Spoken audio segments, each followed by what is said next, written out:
I'd like to start off this public hearing by the Senate Select Committee by acknowledging the contribution of our former committee members, former Senator Elena Smith and former Senator Beverly Williams, and thanking them for their contributions to the work of the committee.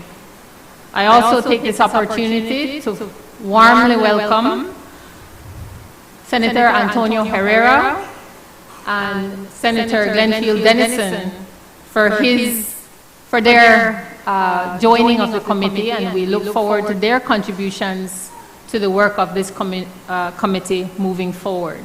Welcome, Senators. To the nation, I say that on behalf of the Senate Select Committee, we extend our gratitude and, I will say, appreciation for those witnesses who have appeared to date to ensure that this Senate Select Committee achieves its mandate under the motion. Their information, their sharing, their documentation all helps to ensure that the report to be produced by this Senate Select Committee is thorough, fact-based, and that therefore its recommendations will help to inform necessary changes or to affirm existing regulations, etc. But I also take this opportunity on behalf of the members of the Senate Select Committee that your committee will not shy away from using its powers under the law to ensure that those witnesses whom the committee has determined can share pertinent information appear before the committee. I want to highlight that those powers, as they exist now, are quite draconian, and we do not use that word lightly. It is quite draconian. And we really and truly do not want to have to resort to such mechanisms, even though we are reminded that those draconian powers are being applied to Belizeans today by the courts. We really don't want to use those draconian measures until absolutely we have no choice and it is a measure of last resort. We highlight that because, again, as we said, we are charged to conduct ourselves quite similarly to that of a court, and we are determined as this committee to meet expeditiously and with urgency our mandate to produce a report, and we need that information and those witnesses to appear to provide that information in order to do so. I also take this opportunity on behalf of the committee to highlight to any witnesses, anyone in writing or verbal that would seek to defame, slander, or libel any member of this committee. The committee will not be bullied or intimidated into not using its powers to ensure that that does not happen, and that if it does happen, that we will take every action empowered under the law to defend itself against any such accusations. Last but certainly not least, the committee very warmly welcomes the students of Fabian Caetano Primary School in Bladen, Toledo District. Good morning, boys and girls. I understand some of you woke up at 4 o'clock this morning to be here with us. Is that true? Thank you so much.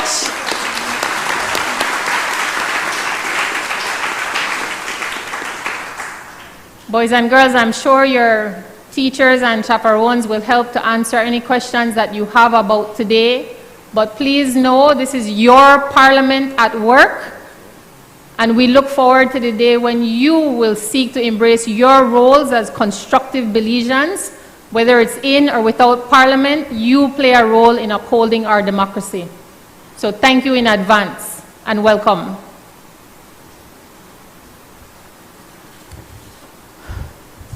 I will now proceed to read into the record the motion as approved by the Senate. The motion for the appointment of a special select committee to investigate all documents, communications, and processes tied to the signing of the document titled Definitive Agreement by and between the Government of Belize and Portico Enterprises Limited, DBA, the Port of Magical Belize, dated October 1st, 2020, and to investigate all documents, communications, and processes that resulted in the document titled Definitive Agreement by and between the Government of Belize and Portico Enterprises Limited, DBA, the Port of Magical Belize, dated October 1st, 2020, being presented to Cabinet accompanied by draft legislation as attachments to Cabinet Confidential Memo number 84 of 2023, dated May 15, 2023. Whereas paragraph D of section 61A2 of the Constitution of Belize provides that among the powers and functions of the Senate is instituting and conducting of inquiries and investigations on any matter of public interest or importance, at paragraph G thereof, requiring the attendance before it of any chief executive officer in a government ministry in respect of any matter of which he has knowledge by virtue of his office, or in respect of anything related to his office and the due execution of his duties, and at paragraph H thereof, requiring the attendance before any committee of the Senate of any minister of government. And whereas the public has become aware of a signed document titled Definitive Agreement by and between the Government of Belize and Portico Enterprises Limited, DBA, the Port of Magical Belize, dated October 1st, 2020, and given that that document has been subsequently presented to Cabinet along with draft legislation as attachments to Cabinet Confidential Memo number 84 of 2023, with certain recommendations from the Ministry of Finance, Economic Development and Investment in consultation with the Ministry of Tourism and Diaspora Relations, and within the context of questions regarding the legality of the contents of that document. And whereas the government has committed to fight corruption and work to restore confidence in government, and tabled same in a good governance motion in January 2021 to signal serious but meaningful reform and open and accountable governance to all Belizeans. And whereas the government acknowledges and heeds the call of citizenry, including several of the social partners represented in the Senate through the Belize Chamber of Commerce and Industry, BCCI, and the Belize Business Bureau, BBB, and the Evangelical Association of Churches, EAC, the National Trade Union Congress of Belize, NTUCB, and non-governmental organizations, NGOs, in recognition of that chronology, communications, and legality tied to this agreement are matters of public importance, and that in the interest of ensuring good governance and compliance with organizational best practice and statutory requirements, it is desirable that the Senate exercises its powers and functions under the Constitution of Belize to conduct an inquiry into and investigate this agreement. And whereas Standing Order number 69 of the Senate Standing Orders, which are further herein referred to, provides for the appointment of a special select committee other than a standing committee by order of the Senate, which shall specify the terms of reference of the committee, including its composition. And whereas Standing Order number 70 provides, among other things, that every select committee shall be so constituted as to ensure as far as possible that the balance of the parties in the Senate is reflected in the committee. And whereas Standing Order number 72 provides authority to enable the Special Select Committee to summon witnesses to a sitting thereof, now be it resolved that the Senate shall approve the appointment pursuant to Standing Order number 69 of a Special Select Committee of the Senate, herein referred to as the committee, with the following terms of reference and composition. To conduct an independent and impartial investigation and inquiry into the signing of the document titled Definitive Agreement by and between the Government of Belize and Portico Enterprises Limited, DBA, the Port of Magical Belize, dated October 1st, 2020, and to determine which, if any, established procedures and/or investment policy were followed, to determine what advice, policy, or basis the Ministry of Finance, Economic Development and Investment, in consultation with the Ministry of Tourism and Diaspora Relations, relied upon to prepare Cabinet Confidential Memo 84 of 2023, recommendations and draft legislation, and subsequently submitted for Cabinet's consideration and approval. Into all communications and documentations tied to the document titled Definitive Agreement by and between the Government of Belize and Portico Enterprises Limited, DBA, the Port of Magical Belize, dated October 1st, 2020. Into all communications and documentations tied to the document titled Definitive Agreement by and between the Government of Belize and Portico Enterprises Limited, DBA, the Port of Magical Belize, dated October 1st, 2020, being presented to Cabinet along with related draft legislation as attachments to Cabinet Confidential Memo number 84 of 2023 in May 15, 2023, with certain recommendations from the Ministry of Tourism and Diaspora Relations. To require the production of such communications and documentations, papers and records as the committee shall deem relevant to the inquiry and to examine pertinent documentation. To determine whether, consequent on the investigation and inquiry, statutory and other procedures were complied with. To require the attendance before the committee of former ministers of government, current ministers of government, signatories of the agreement, and/or those who may have information by virtue of his office which may be relevant to the inquiry pursuant to Section 61A 2G of the Constitution of Belize. To require the attendance before the committee of those heads of departments, regulatory committees, and/or those who may have information by virtue of his office or responsible for and involved with the issuance of environmental compliance, clearance permits, et al., and/or any other official of government who may have information which may be relevant to the inquiry pursuant to Section 61A 2H of the Constitution of Belize. To require the attendance before the committee of all such current and former public officers in the ministries responsible for investment and trade, economic development, finance, tourism, etc., as well as those responsible for ports, environment, etc., pursuant to Standing Order number 72 of the Senate Standing Orders, as well as to produce any relevant communication, papers, and records of the ministry, departments, et al., as may be necessary to conduct its inquiry and investigation. To examine all such persons required to attend before the committee as witnesses pursuant to Standing Order number 72 of the Senate Standing Orders, to hold and conduct its citizens and meetings in public and broadcast live, except for sittings which are held only for the purpose of deliberation of the matters which are the subject of the committee, which sittings shall be held in private. That the committee shall hold its hearings with due urgency and expedition in accordance with Standing Order number 75 of the Senate Standing Orders, make a report to this Honorable Senate as soon as may be practicable of the result of its inquiries, with all such comments and recommendations as the committee may deem fit, furnishing this Honorable Senate with a full statement of its proceedings and of the reasons leading to its conclusions and recommendations. That the report shall be tabled in this Honorable Senate and become a public document. All committee members shall be allowed sufficient time and equal opportunity to question witnesses and shall be permitted to question each witness who attends a sitting.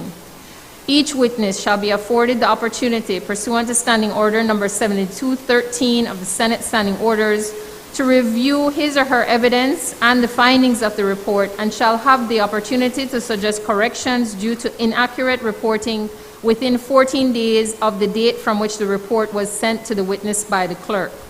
The committee shall be permitted to hire attorneys, accountants, and such other experts as required by the committee. The office of the Senate shall be the office of the Secretariat of the committee. The composition of the Special Select Committee, that the committee be appointed consisting of 7 senators as follows: 2 from those appointed on the advice of the Prime Minister, 1 from those appointed on the advice of the Leader of Opposition, the 1 appointed on the advice of the Belize Council of Churches and the Evangelical Association of Churches, the 1 appointed on the advice of the Belize Chamber of Commerce and Industry and Belize Business Bureau, the 1 appointed on the advice of the National Trade Union Congress and Civil Society Steering Committee, and the 1 appointed on the advice of the non-governmental organizations. The senators who are members of the committee shall, at the first meeting of the committee, elect a chair of the committee, and the quorum of the committee shall be 4. Clerk, kindly call in the first witness so we can swear him in.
It's on.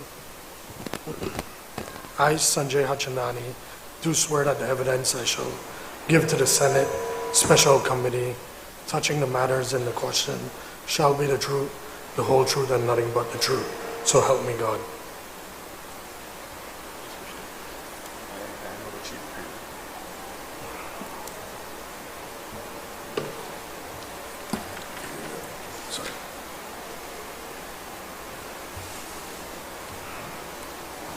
Good morning.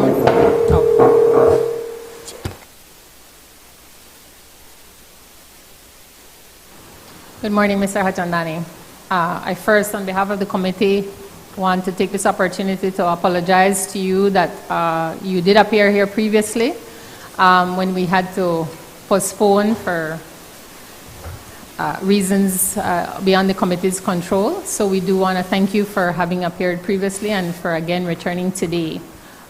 Please note that should you require it, I will ask the staff to follow up with you to ensure that you will be compensated for any mileage in getting here. We appreciate your time, and as you may have heard from the back room, that we are very appreciative of witnesses who are here to help the committee in determining information relevant to our inquiry. So let me start there. In terms of protocol, Mr. Hachandani, we have invited you to appear to answer questions. We fully appreciate that it is your right to bring an attorney, but please note that the committee will only be taking answers from yourself. Your attorney has full access to you and to speak to you, but if you could be the one to answer the questions, that is how we will go forward. At any point whatsoever, if you would like to request a suspension to confer with your attorney before answering a question or to get guidance on any matter whatsoever, please just indicate and we will take the suspension for however long you and your attorney may need to confer before we resume. Do you have any questions? Okay. We have previously afforded those who appear here the opportunity to make a personal statement. So I ask you at this time if you would like to do so. Okay. You can turn on your mic. Sure, no problem. You can step away if you would like.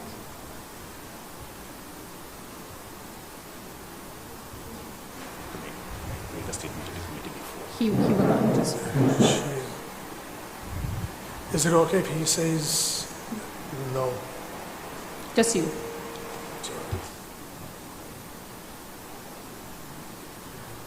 No, just Mr. Hochandani. That has been the protocol we established, so we cannot give you privileges that we have not afforded others. So that, sorry, Mr. Cave. As it pleases you, Madam Chair. It does not please me, sir. Please, I have just outlined that we have asked Mr. Hochandani to be here. We will be getting responses from Mr. Hochandani. You are here to consult him. It is. I was just making the point, Madam Chairperson. Sorry, Mr. Cave. Would you like a suspension so that the clerk and the committee can explain to you that only Mr. Hochandani will be answering? Not at all. Sorry, was simply can you making the please point to take you. off your microphone, please, sir? Yeah. Because I don't know where the lack of clarity is. Only Mr. Hochandani is invited. You are here to consult and to be available to Mr. Hochandani. Mr. Hochandani, is that clear to you? I will not be addressing your attorney further. I am addressing you. We believe you, Mr. Hochandani, has information relevant to the committee. We welcome you to have your attorney present, but you are the one we want to hear from, sir.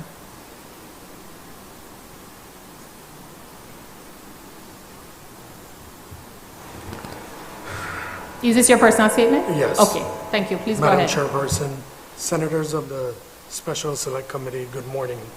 My name is Sanjay Hochandani. Can you hear me? I'm a businessman and resident of Belize City. I'm involved in various businesses, including that of real estate development. Most of those businesses are conducted through companies. I'm here voluntarily pursuant to the invitation that this committee has extended. I'm willing to provide answers to this committee, provided that any information sought by this committee falls within the terms of reference. In that context, I wish to state the following. I'm not now, nor have I ever been, a public officer in this or any previous government. I'm not a beneficial owner or director of Portico Enterprise Limited, which is now public knowledge, is a party to the definitive agreement. I was not involved in the formulation, negotiation, or drafting of the definitive agreement, nor am I able to assist this committee with any information as to how the definitive agreement was formulated, negotiated, or drafted. I was not part of the process, nor involved in the presentation of the definitive agreement to Cabinet, and I'm not able to assist this committee in determining how the said agreement was presented to Cabinet for approval. I was not aware of the existence of this so-called definitive agreement until such time as it became public knowledge. In the letter dated February 9, 2024, addressed to my attorney, this committee communicated that the purpose for which the committee extended an invitation to me to testify was to verify whether I or my registered companies owned several parcels of land east of Northern Lagoon, of which some are all ended up at Portico. I wish to state on the advice of counsel that any questions related to my personal ownership of any land or that of any company I beneficially own or private matters which are outside the scope of the committee's terms of reference. As such, I wish to exercise my right to decline to answer any questions which relate to such topics. In any event, as noted by my attorney in his letter, February 26 addressed to the committee, the facts related to my ownership of lands or that or any which company I beneficially own can be verified by the records available both in the company's registry and that of Lands Registry. As such, my testimony on those matters are unnecessary in addition to being outside of the range of the matters this committee is empowered to investigate. That is my opening statement. Thank you very much. Senators, who would like to start with the question? Sorry. Oh, can you take off your microphone? There's a echo. Tap it one more time until I like. Thank you. Senator Herrera. Good morning again, Mr. Hochandani, and thanks again for being here. We have a number of questions related to a number of companies, and I would like your clarification in terms of bringing some clarity on these companies and the properties that they held, properties that we believe later became part of the Portico lands. And so that is where the relevance of the questions are coming from.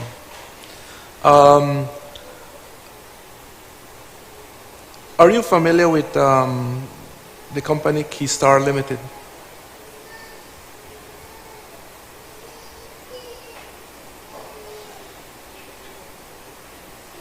Yes. Fire Sky Limited? Yes. Vision Project Limited? Yes. Alkaline Limited? Yes. Building Blocks Limited? Yes. Kill Switch Limited? Yes. Build Zone Limited? Yes. Are you a director of any of those companies or all of those companies? On the advice of counsel, I respectfully decline to answer your question as it does not relate to the terms of reference. Are you a shareholder of those companies? On the advice of counsel, I respectfully decline to answer your question as it does not relate to the terms of reference.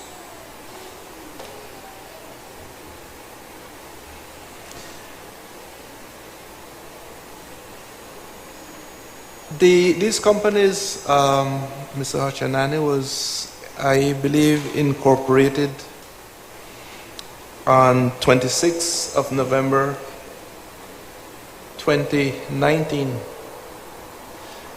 Could you state what the purpose of those companies were for? I mean, were they to hold real estate property, or were those to carry out? On the advice of counsel, I respectfully decline to answer your question as it does not relate to the terms of reference. But like I had mentioned, Mr. Chandani, is that these companies were involved in land transactions that later became part of the Portico lands. And so I think there's a clear relevance to them. And so I don't know where the conclusion is drawn that there's no relevance to the matter being investigated. But these companies all held lands that were sold to Portico, and so that is what we're trying to get at. We're trying to get a better understanding of, and so it would be very useful if you would help us in that regard.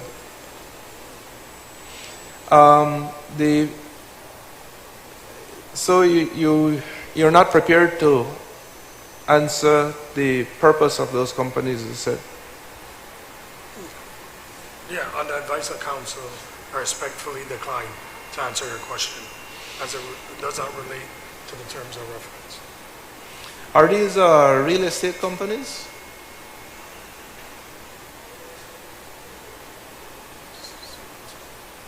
On the advice of counsel, I respectfully decline to answer your question as it does not relate to the terms of reference.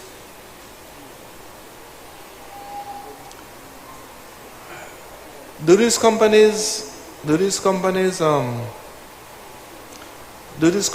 have other officers who would not be yourself, who may run the affairs of them on a day-to-day basis?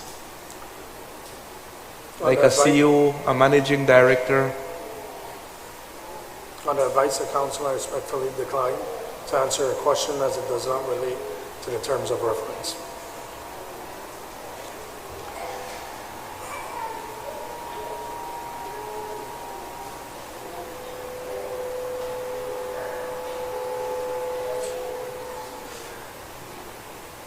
Now I'll get right to our terms of reference, sir.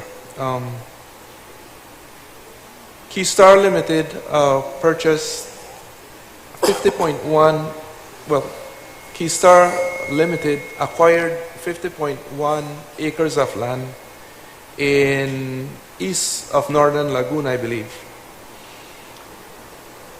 That land was later sold, I believe, to Portico Limited.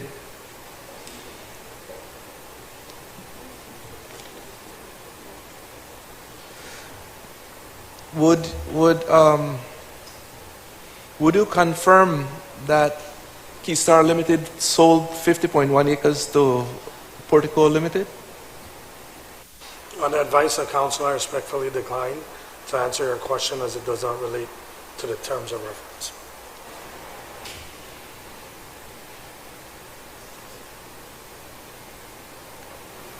I'll pause for now and then I'll pick it up again.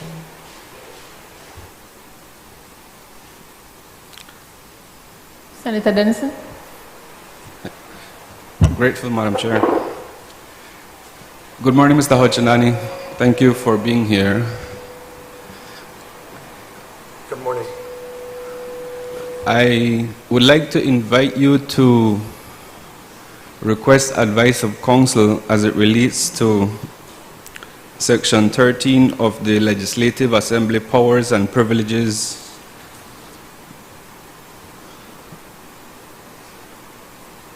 British Honduras Orders number 23 of 1962. The clerk would be obliged to furnish you with a copy.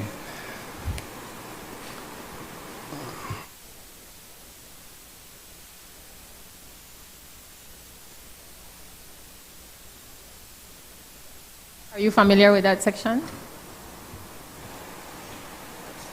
Yes. Okay. He's prepared to proceed. Thank you.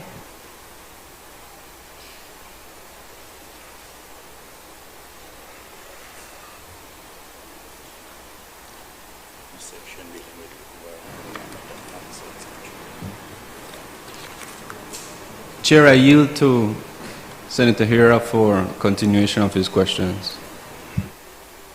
Thank you. Senator Herrera? Yes, I'd just like to continue with the line of questioning, if I may, Madam Chair.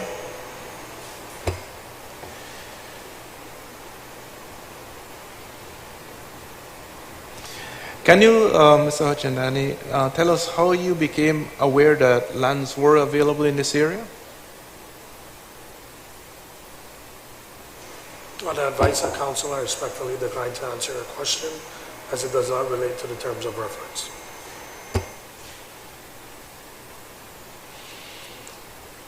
Were you the functionary who were acting on behalf of these companies during the time of these land acquisitions? On the advice of counsel, I respectfully decline to answer your question as it does not relate to the terms of reference. Can you describe the process that you went through in applying for these properties? On the advice of counsel, I respectfully decline to answer your question as it does not relate to the terms of reference. There were 7 companies that acquired 9 parcels, each around 50 acres. Can you describe the process for applying for these properties, please? On the advice of counsel, I respectfully decline to answer your question as it does not relate to the terms of reference.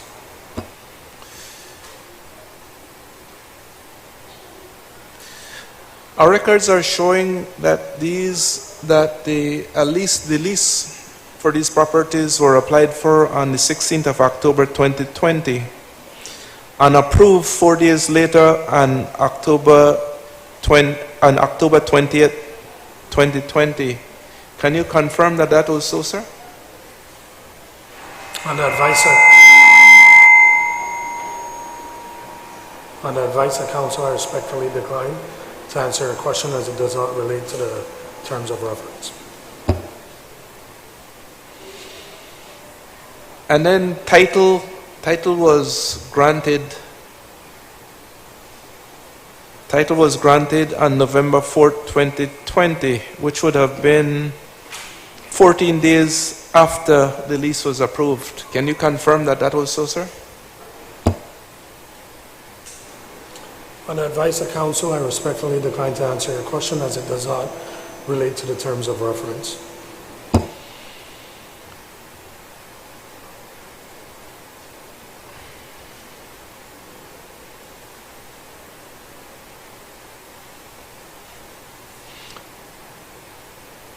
Do you deny that? Do you deny that the lease was acquired on the 20th of October and the title was granted on November 4th, 2020? On the advice of counsel, I respectfully decline to answer your question as it does not relate to the terms of reference. Who in the Ministry of Lands, or you or the persons who represented those companies in these transactions dealing with, sir? On the advice of counsel, I respectfully decline to answer your questions as it does not relate to the terms of reference. Did you meet with the commissioner at any time during this period, while these transactions were being effected? On the advice of counsel, I respectfully decline to answer your question as it does not relate to the terms of reference. Did you meet with the then Minister of Lands during the time when these transactions were being effected? On the advice of counsel, I respectfully decline to answer your question as it does not relate to the terms of reference.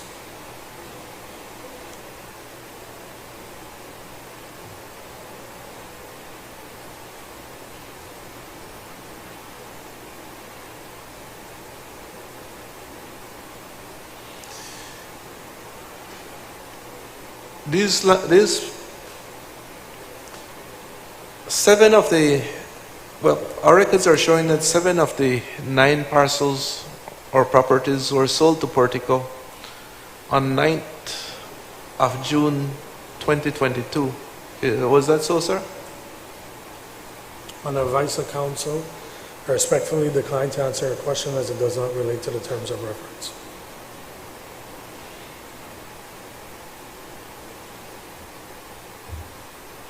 Can you confirm that the total acreage of all these properties were 450 acres?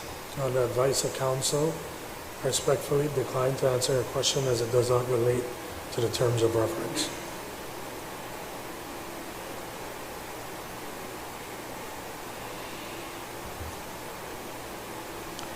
How did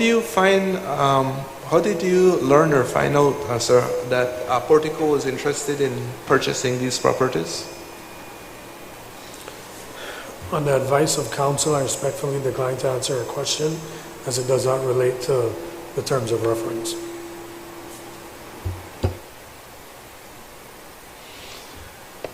Apart from these land transactions, have you worked with or assisted Portico in any capacity during, before, or after these transactions? On the advice of counsel, I respectfully decline to answer your question as it does not relate to the terms of reference.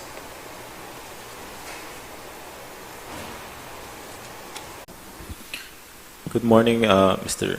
Sanjay. I have a few questions. Are you familiar with Portico Enterprise Limited?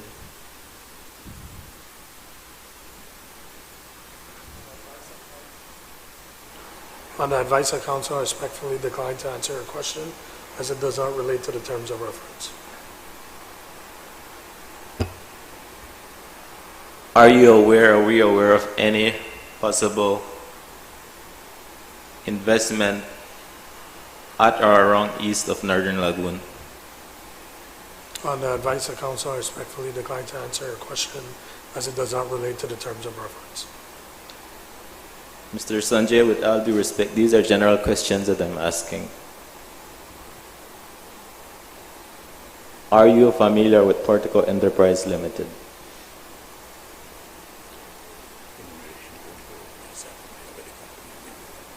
I'm familiar with the company.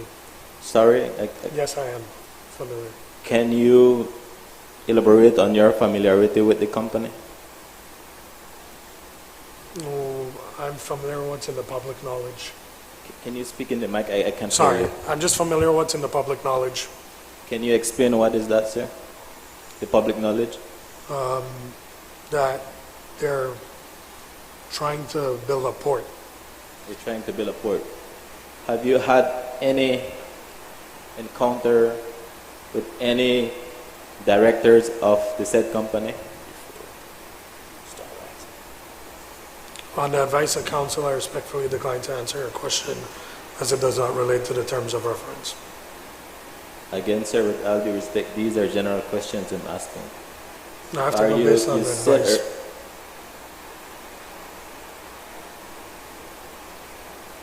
Mr. Sanjay, we have a document here. You said earlier that you were familiar with Keystar Limited, Fire Sky Limited, Vision Project Limited, Alkaline Limited, Building Blocks Limited, Kill Switch Limited, and Build Zone Limited. What is your familiarity with these companies?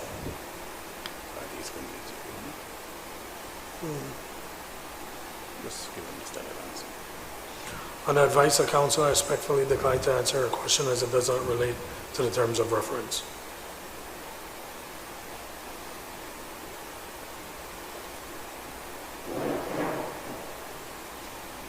Are you familiar with Vision Project Limited?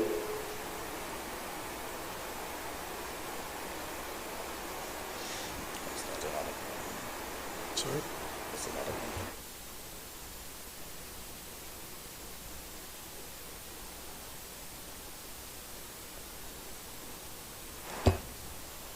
Yes. Are you familiar with Kill Switch Limited? Yes, I believe you asked me that earlier. Okay. Chair, do you mind giving this document to Mr. Sanjay? Sorry. Thank you. Mr. Sanjay, the chair just gave you a document which state the names of these companies. And this document is saying that you're director to these companies. Can you confirm or deny that? Yes. Sorry, what? Yes, I'm a director of the You're company. directors of those companies. Yes. So then I will read it out for the record. Are you a director of Keystar Limited? Yes. Are you a director of Fire Sky Limited? Yes. Are you a director of Vision Project Limited? Yes. Are you a director of Alkaline Limited? Yes. Are you a director of Building Blocks Limited? Yes. Are you the director of Kill Switch Limited? Yes. Are you the director of Build Zone Limited? Yes. Are you the director of Vision Project Limited? Yes. Mr. Sanjay, again I refer you to that document. Keystar Limited purchased 50.1 acres of land on east of Northern Lagoon for $33,193 on the 4th of November 2020. Can you confirm that, sir, since you are a director of the company? On the advice of counsel, I respectfully decline to answer your question as it does not relate to the terms of reference. Did you, sir, sold that same land to Portico Enterprise Limited for $15,000 as stated on this document?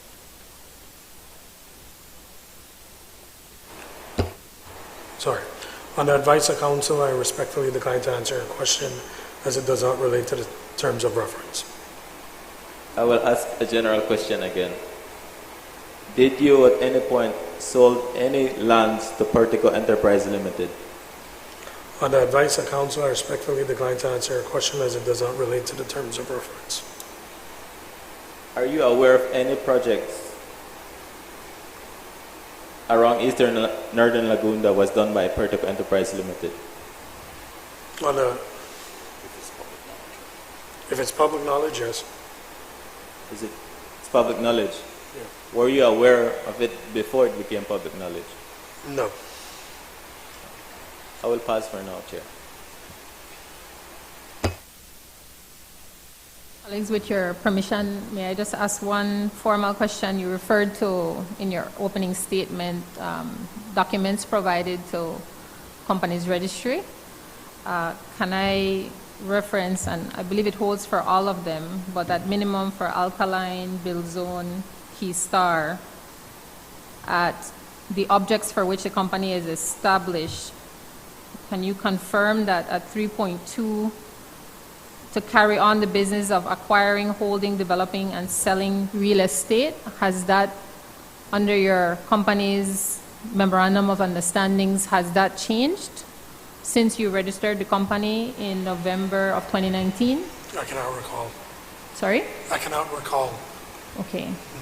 So before you leave, maybe you can just confirm to the committee if your MOAs have changed, just so that we know that that holds in terms of the purpose, the objects for which the companies have been established. Yeah, I'm not sure if we'd be able to do it before I leave, but Yes, to get the information to the committee. Okay. Thank you. Sorry, Senator Bengushe. Mr. Sanjay, just one question for you. Can you give perhaps a time frame as to when you became director of the said companies, the question that was asked of you earlier? Approximately? I cannot recall. An approximate time as to when you became the director of these companies. Is there any set time frame? I cannot recall.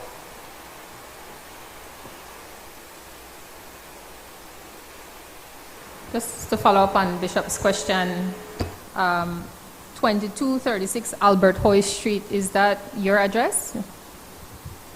No. Whose address is that? I think that's a company's address originally. Okay, so this is an office building? It was a registered address. I'm not sure if it's an office building or... Yes. But that's not the current address. I It's- believe it's changed. Sorry. Sorry. The addresses of the companies have changed, you said? Okay. But I'm asking you to confirm to the committee, at the time when these companies were registered in 2019, we have it here as November, says the registered office of the company will be situated at 2236 Albert Hoy Street, Belize City, Belize. I At can one con- point, did you live there? No. I you- can confirm that that's not my address. Currently. Was it ever your address? No. Was there any other business? How it is that as a director, you selected that location? Who is the owner of the property? Who the owner of the property is? Okay, so just for my clarity, you have no awareness, knowledge, anything that you can share with the committee in terms of 2236 Albert Hoy Street? Sorry. No. No. No. Okay. Thank you. Sorry. Senator Bennett Moody? Good morning, Mr. Sanjay, Good morning. Danny, and your legal counsel. Based on our terms of reference, I refer you to G. It says to examine all such persons required to attend before the committee as witnesses pursuant to Standing Orders number 72 of the Senate Standing Orders. Having established that, having established and identifying that specific terms of reference, the documentation that has been placed before you and before your legal counsel is indicating that your name is assigned to 9 parcels. of land at 50 acres each. Are you the sole directors of those 9 parcels?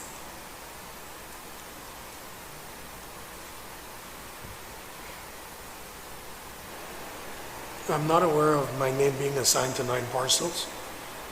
So the document that is in front of you, your name by correction is Sanjay Sanjay Hachandani. Hanchandani, correct? Correct. You have admitted that you are aware and you are the director of those 9 parcels or those 9 companies that have been allotted 50 acres of land per company. I'm asking, are you the sole director of those 9 companies?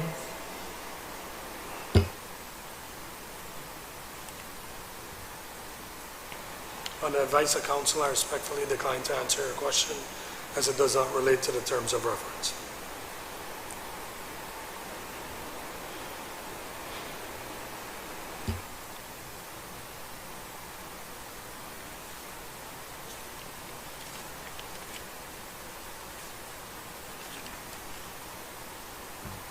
Will you at any time be able to assist the committee to be able to execute its work in the best interest of our country and our people?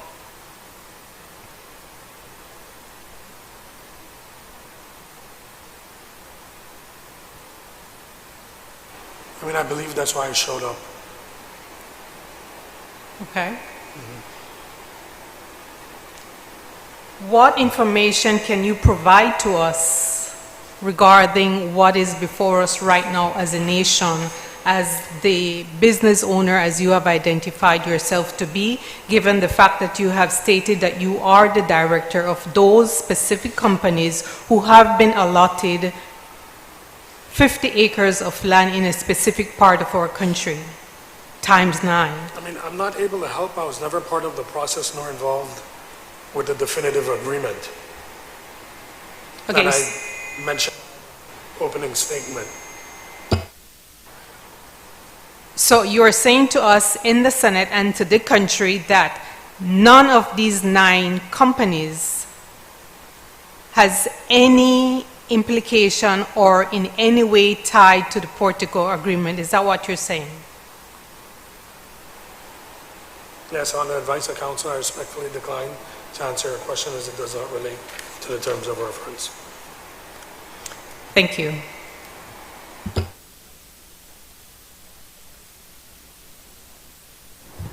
Just for the record, Mr. Hachandani, should it come to the committee's attention that there are any documents with your signature to confirm that these transfers happen or that monies were exchanged as listed here in terms of the purchase price, would you make yourself available to confirm that that is your signature? Yeah, on the basis of my counsel's advice, yes. On the basis of, My counsel advice, I have to confirm whether it's your signature? not my signature, to just discuss it with him before I could confirm anything. Okay. Is there any documents that you want me to review right now? Not at this time. Okay. But I'm So asking saying in that I advance. would have to ask him. I can't speak for the future, but Okay. But in I terms would of need the to past, are you aware of any documents that contain your signature to confirm that these? cannot recall. You cannot recall. Yeah. So they may exist. Yeah, I can't recall at the moment. Are you aware of, when you registered your companies, of the duties and liabilities and responsibilities of being a director of a company registered in Belize?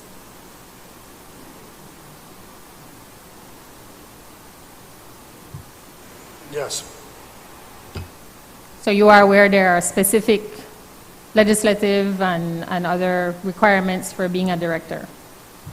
yes. Okay. Just confirming. Apologies. Anyone else?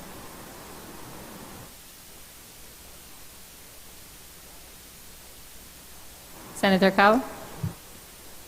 Mr. Sanjay, earlier you confirmed to us that you are the directors of these 9 companies.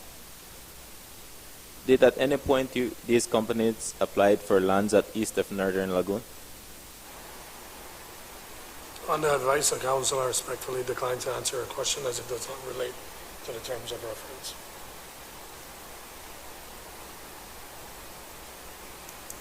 Can you verify this document that we just presented to you, that there's any factual basis on this document?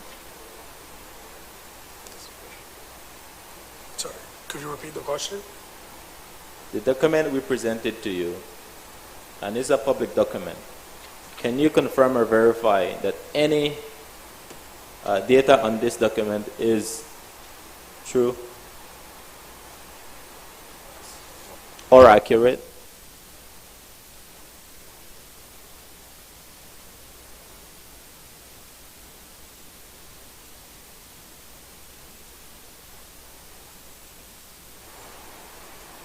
Sorry, could you repeat it?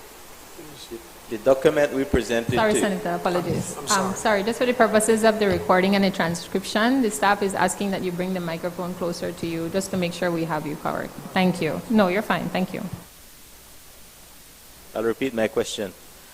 The document presented to you earlier, and you confirming that you are directors to these 9 companies, can you Yes. verify or confirm to us that there is any truth to what is on this document? I mean, I can't verify the document. I could verify that I am a director of these companies. The entire document is not only about me. So I don't know. Speaking about myself, yes, I can confirm the companies that you mentioned to me. Yes, I am directors. Okay, let's look at the first 5, just the first 5 companies. All the way to your right. Can you confirm that what is the data that is on this document is true or false? All I can confirm on this document that yes, I'm a director of the said companies. Mr. Sanjay, as you're aware, any development that needs to happen in Belize within the country, especially a cruise port, would need land. And the reason why we have you here today is because we believe that you can assist us, the committee, and the country of Belize to understand how this definitive agreement came about. And this document that we presented to you is showing that Keystar Limited sold land to Portico Enterprise Limited.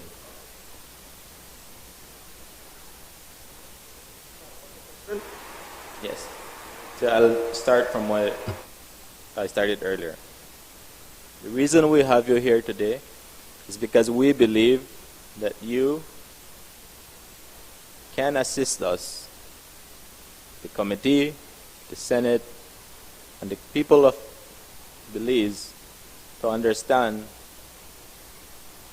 how Portico, an interested party in our country that wanted to invest in a cruise port.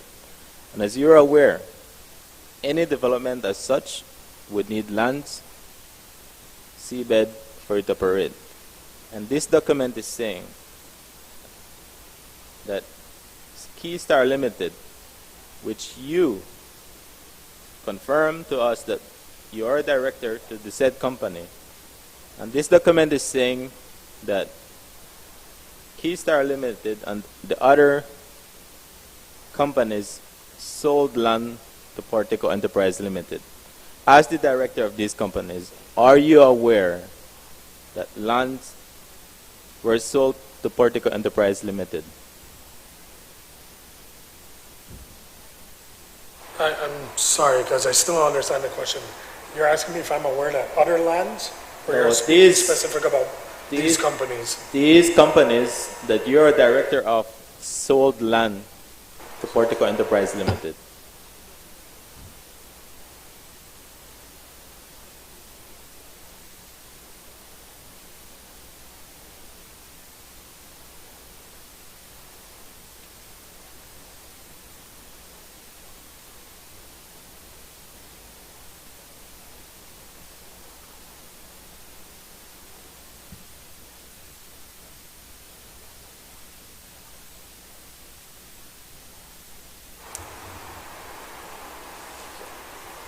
So to answer you, all the information here on this, I believe is part of public records and can be verified. As the director, sir, can you verify this to us? Is what we're asking. At the moment, I cannot recall. I can't confirm any of this other than that I am a director. I don't know the dates. I don't know, as of now, I can't. I don't have any documentation that I brought.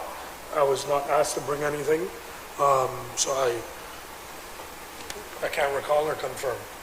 If we ask you for these documents, can you then provide the committee? On the advice of my attorney, yes.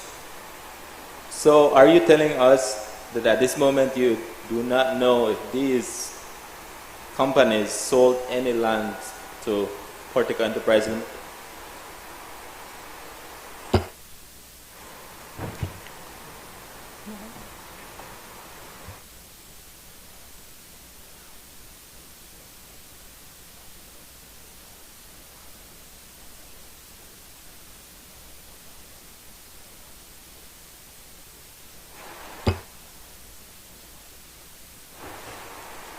All this could be verified at the Lands Registry's public records.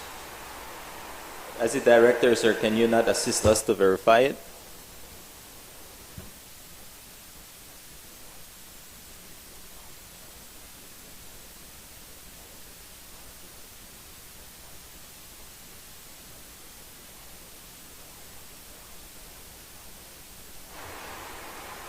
Can you share with me any documents that you have in regard to this other than this document? Let me just look into the files that I have. I will pause for now, Chair.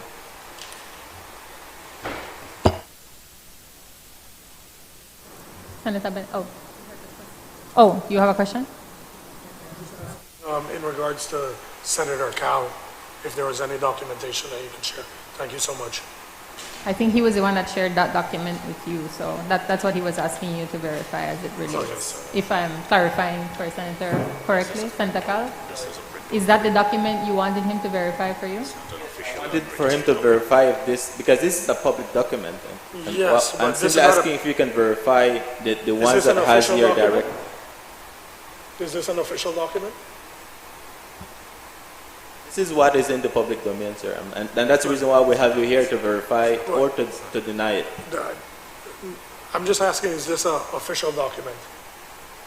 Like I said, these are the documents that is in the public domain. So we're here to ask you Okay, if you can verify or deny that this is. yeah. Sorry. Sorry, you had a question? Senator Cal, are you pausing? Pausing. Okay, okay, Senator Bennett? Mr. Huchandani, again, I will refer you back to that document. It's one of the pieces of documents that was provided to the committee. If you would just assist me there in terms of looking at the estimated costs for 50 acres of land by Key Star Limited. Could you read the cost there for us, please?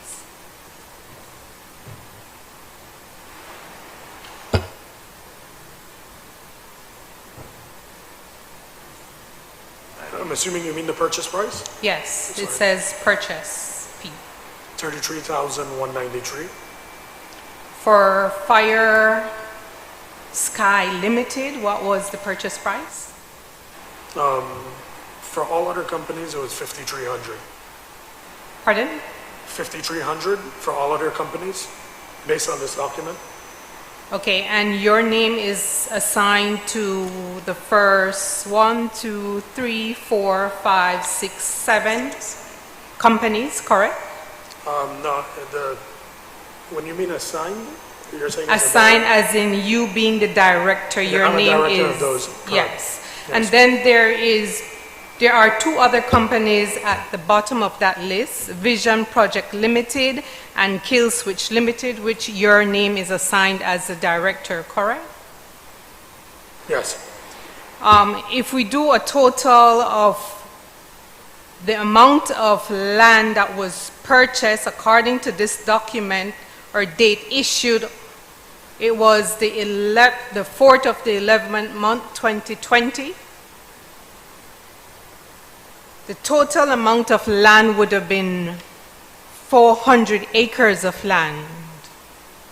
If you do some basic calculation there, Is this a public official document? yes it is. This is an official document by Yes. which department or that produced this?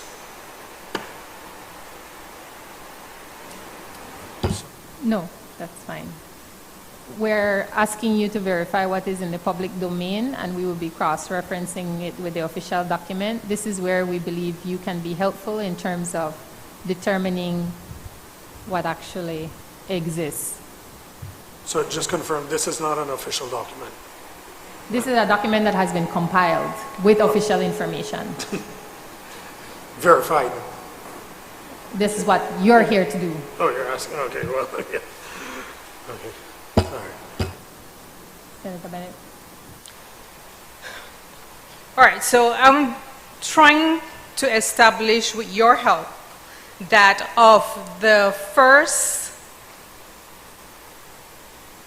9 parcels of land, which would have been an estimated 450 acres, with 850 parcels of acreage being 42,400 Belize dollars. I will repeat. Of the 850 acres of land to which your name is assigned as the director, with an address at 2236 Albert Hoy Street, issued on the 4th of November 2020, at an estimated cost, or what is stipulated here at 50 acres, were actually purchased at $530 per 50 acre. There are 850 parcel acres at that price, which would give us a total of $42,400.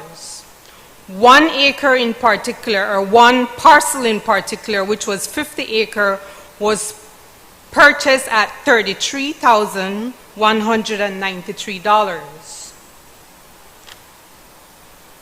So we're looking at a grand total of 450 acres of land.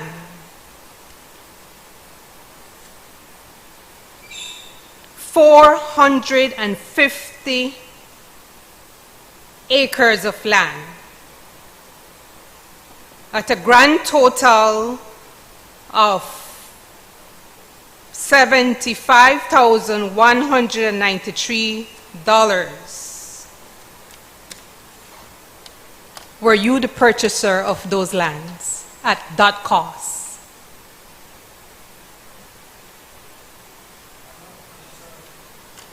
I'm not the purchaser of any of these lands.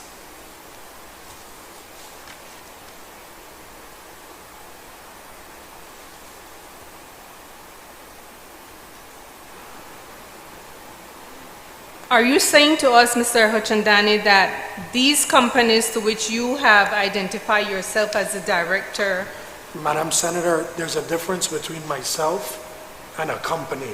You're asking me if I personally purchase a land? No, that's my answer. okay, If you're saying the said companies, that's different. But the question that you're addressing to me is that these said lands are in my name. They're specifically not in my name. I said as a director of the company. So there's a difference between a director on a company and an owner of a company owning land. There's a difference between that. I just wanted to clarify. that clarification. So I will ask again, sir. Are you the sole director for these companies? On the advice of counsel, I respectfully decline to answer your question as it does not relate to the terms of reference. Okay, so for the record, based on our reference here and what was provided to the committee, these companies that exist, we still do not know the full body of the directorship or the owners per se. It's a total of 450 acres at a total cost of $75,193 Belize dollars. I rest my case. Thank you, Senator. Sorry, Senator Cloud. Senator Herrera was ahead, but I'll come to you as soon as. Go ahead, Senator Herrera. Just one follow-up question, Mr. Hachandani. You mentioned several times that that you declined to answer the question because they're not related to the terms of reference. Could you maybe draw our attention to what specifically in the terms of reference you're referring to?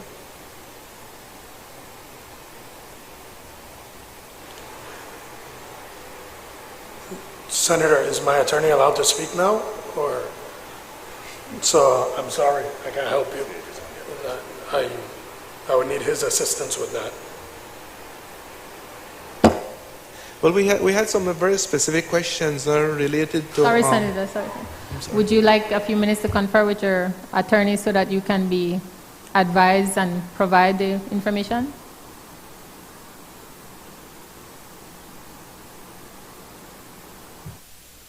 It's not necessary to suspend, if we could just have a minute, if that's what. Madam Chair, can I just ask for a few minutes suspense so that we can provide this document to Mr. Hachandani to verify this document that we have? Sure. It is 11:45. We will reconvene at 11:50. Thank you. The hearing is suspended. Please, you can go here or you could go in the members' room. Thank you.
Sorry, the hearing is resumed. Senator Herrera? Well, I think Mr. Hochandani and his attorney were conferring, and based on the question I had asked, what aspect of what area of the terms of reference would you deem not related in terms of the questions we were asking? What area or what part of the terms of reference you're referring to when you say that they're not related to our terms of reference in the motion? Consulting with my counsel, starting from A on the terms of reference, going down to N, he clarified or advised me that that doesn't fall in the terms of the scope of the terms of reference. If he would be granted permission to speak, we could clarify on it. If not, we could move on, I guess. Would you be able to, can you read section D of that terms of reference for me?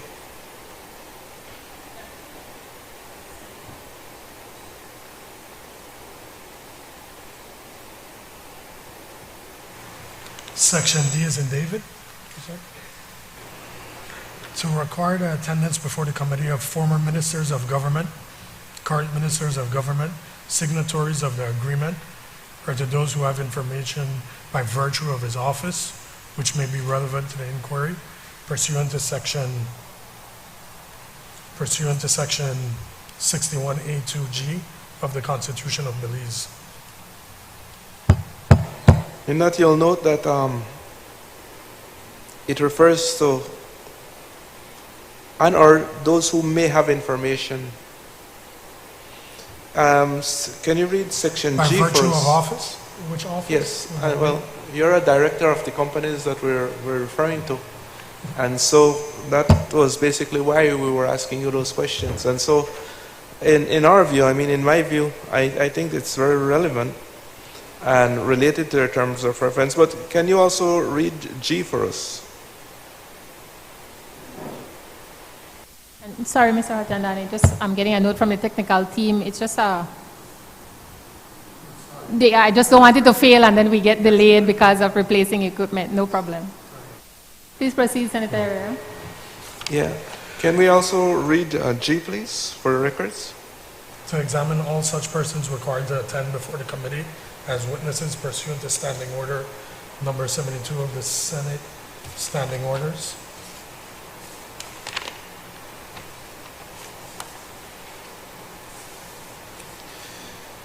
Again,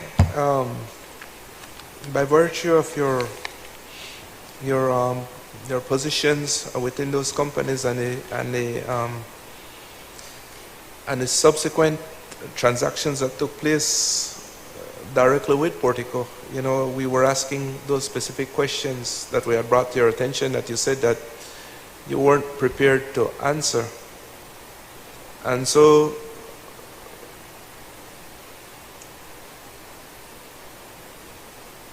we're hoping that perhaps you would reconsider and answer specific questions which would bring some clarity to us with respect to the nature of some of those transactions and how they and the relationship that they had to the Portico, the whole Portico agreement and the whole Portico lands.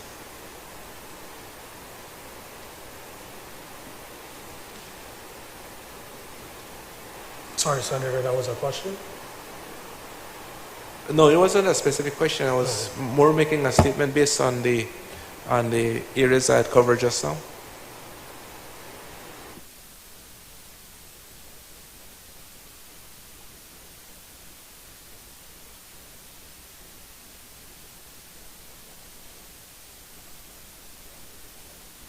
So you still, I don't believe you mentioned what area of the terms of reference would not be relevant to the questions we're asking. Could I request permission for my attorney to speak? Asked and denied. Please, we are giving you every opportunity to confer with him. Yes, but I'm not an attorney. I can go based on advice. Sure. There's a specific question that he keeps asking, so I believe the best. No, he person can to give you the respond. specific response and then you can share it with us. Thank you. We really appreciate your cooperation in this regard.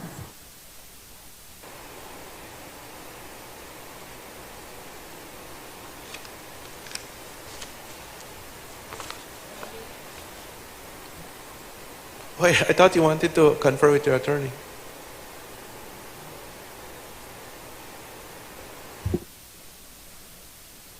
Senator Kal? Yes, Mr. Hochandani. Earlier you were questioning the validity of was an official document. Well, sir, I will refer you to these official documents that we got from the Lands Department, and I ask the clerk to present it to you, and then I'm going to walk you through some of the questions I would like to ask based on this document. In front of you is document marked CLS1, and if you would turn to after the third page, where the signatories are, on the top right, there is a name, Sanjay Hatanjani, and it has a signature in it. Can you confirm that that is your signature?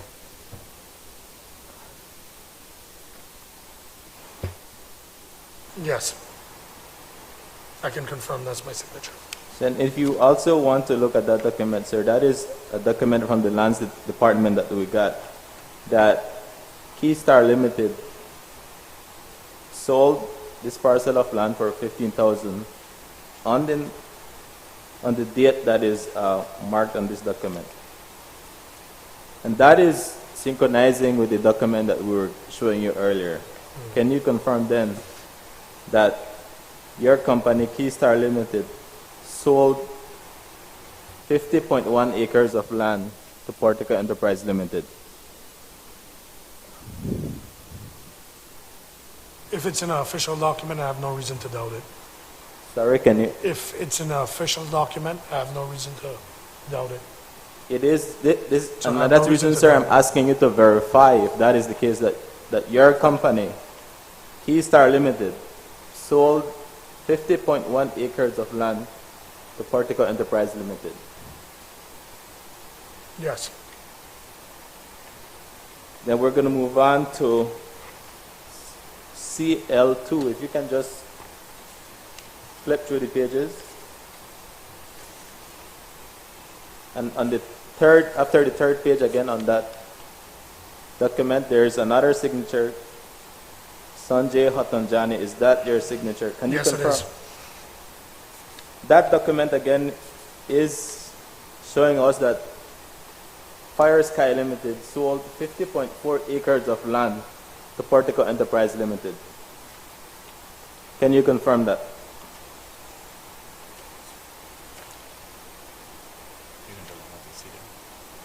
I don't see the quantity, but if it's in the document, yes. So you, just for the record, you confirmed. Yes. We then move to document CLS number 3. Again, after the third page, there is also a signature there. Can you confirm that is your signature? Yes. And this document is showing us that Vision Project Limited sold 50 acres to Portico Enterprise Limited. Can you confirm that, sir? Yes.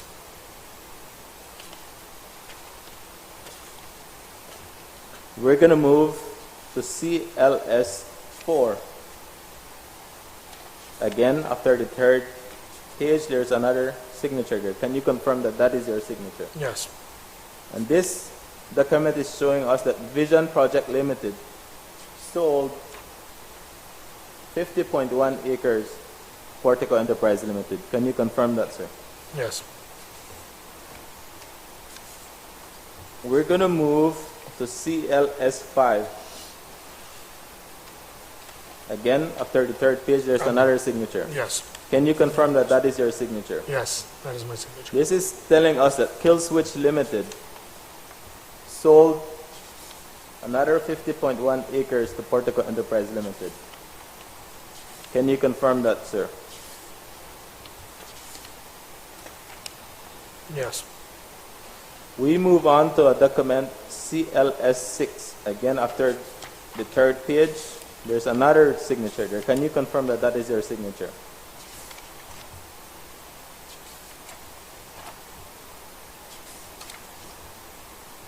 CLS6, you said, sorry? CLS6, yes, after the third page. Yes, So that is showing us that Build Zone Limited sold 50.1 acres. Can you confirm that again, sir? yes,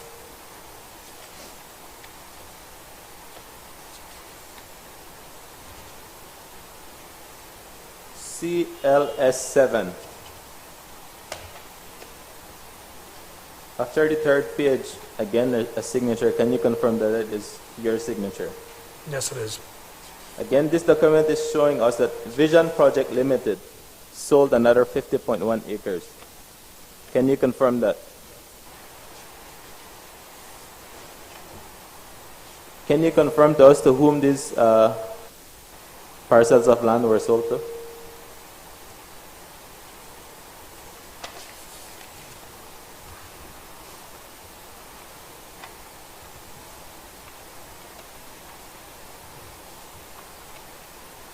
Does it say? Which one are you asking me for? CLS7. Yes.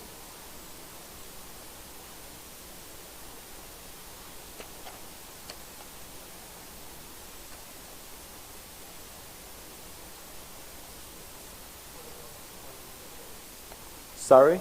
Portico Enterprises Limited. Then we're going to move to CLS8. Again, after the third page, there's another signature. Can you confirm that signature?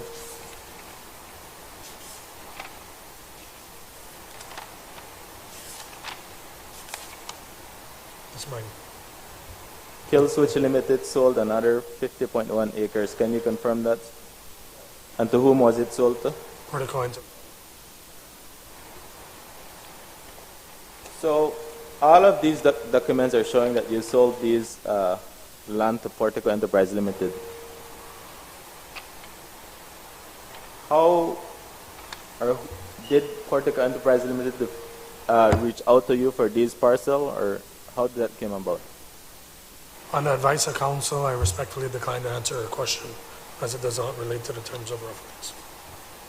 With all due respect, sir, I think the committee is the one who decides if these questions are relevant to the terms of reference or not. At this moment, sir, you just confirmed to us that you sold these parcels of land to Portico Enterprise Limited. Who is the company that we are also interested or that we're seeking information about? And you, sir, sold several parcels of land to this company. We believe that obviously there's some connection to our terms of reference when it comes to this land and the company Portico Enterprise Limited.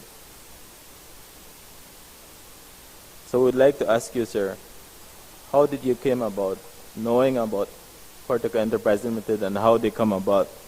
How did they knew about these lands that you have?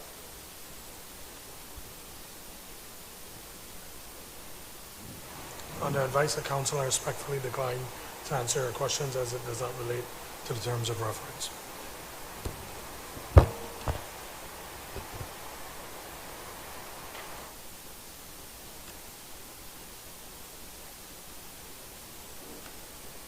I will pass for now, Chair.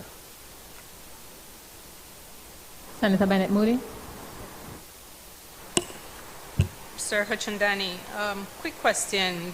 Are you aware of the location east of Northern Lagoon?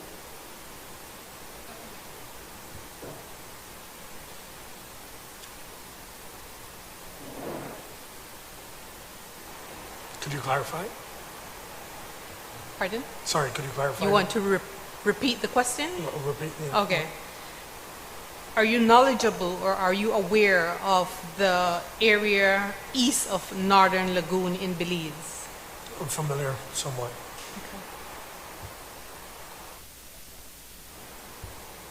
As the director of the companies that has been identified here, are you knowledgeable that these were the companies that purchased land in that area?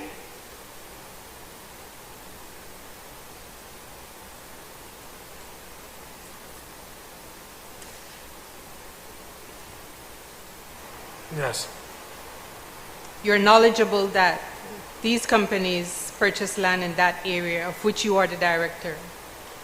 Yes. Okay.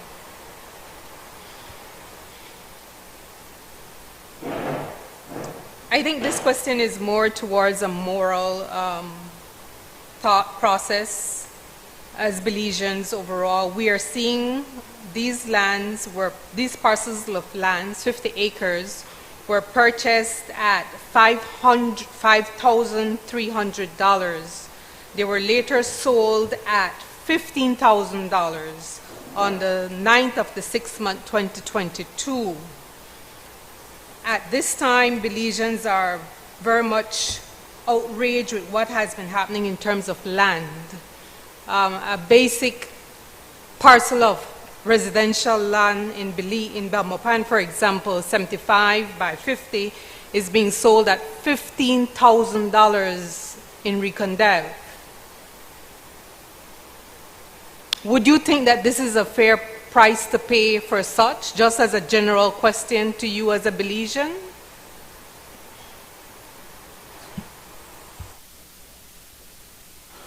On the advice of counsel, I respectfully decline to answer your question as it does not relate to the terms of reference. Yes, sir.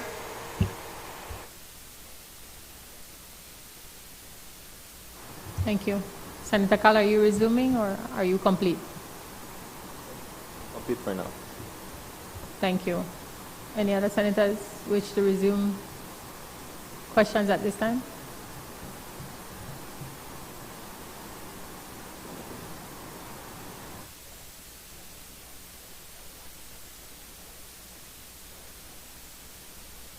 Senator Kall? Mr. Hachandani, earlier the chair asked you if you had any idea about the registered address on this document that we give you, 2236 Albert Oy Street, Belize City. And earlier you said you had no idea about the said address.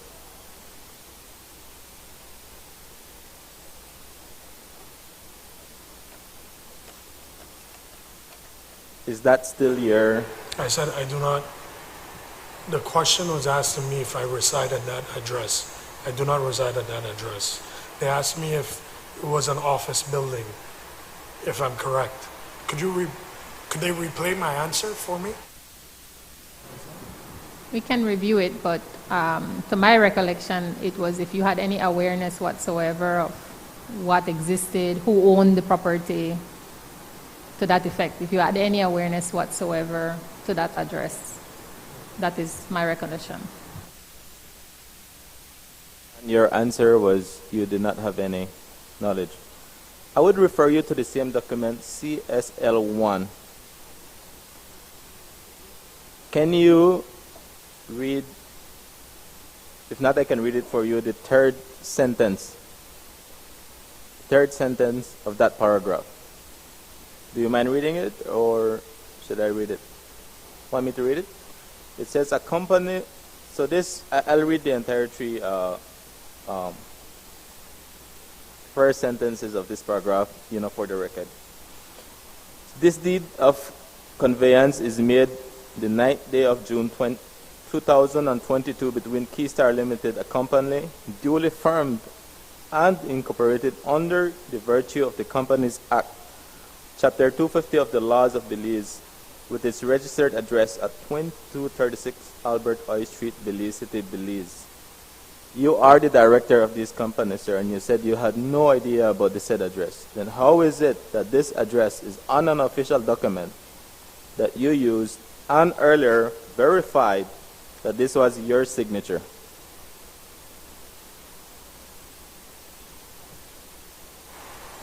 Earlier, I did mention it's a registered address. They asked me a question if I reside at this address, and I said no. I do not reside at the address.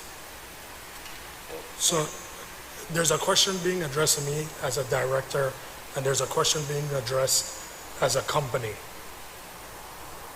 So I'm clarifying that is not where I reside. Those are the registered address for the companies, and I mentioned to Madam Chair that the address has changed, and you asked me if I would share those documents with you. So, Sorry, Pio, I will. The one question is that I had asked if you had any awareness whatsoever of that address. Does your response remain the same? You have no knowledge of... it was a registered address, I believe, at the formation. Yes. No, that is established. I'm Yes. asking you what Other than what that, no. existed there, who owns the property, I'm not sure. how much you were paying in rent, any awareness, any relevant... Okay. Mr. Chandani, earlier you confirmed that you sold these parcels of land to Hortico Enterprise Limited. Can you confirm to us the prices that you sold these parcels of land for? Again, looking at the document that is in the public domain, sir, can you confirm to us the prices? We're going to start with Keystar Limited.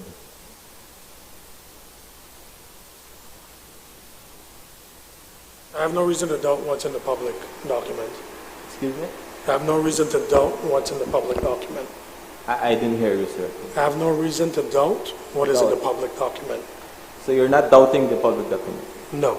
So we want this for the record, sir. So I will ask you the questions and let us know if you confirm or deny the said amount. Keystar Limited, you sold it for $15,000 to Portico Enterprise Limited. Can you confirm that?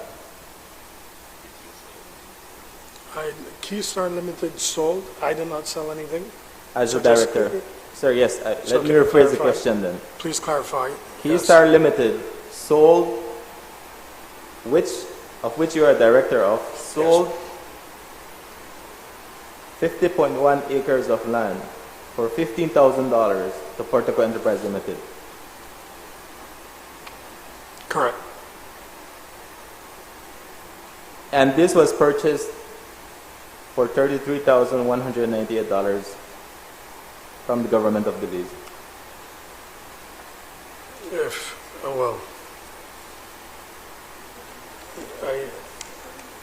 I can't verify that at this moment.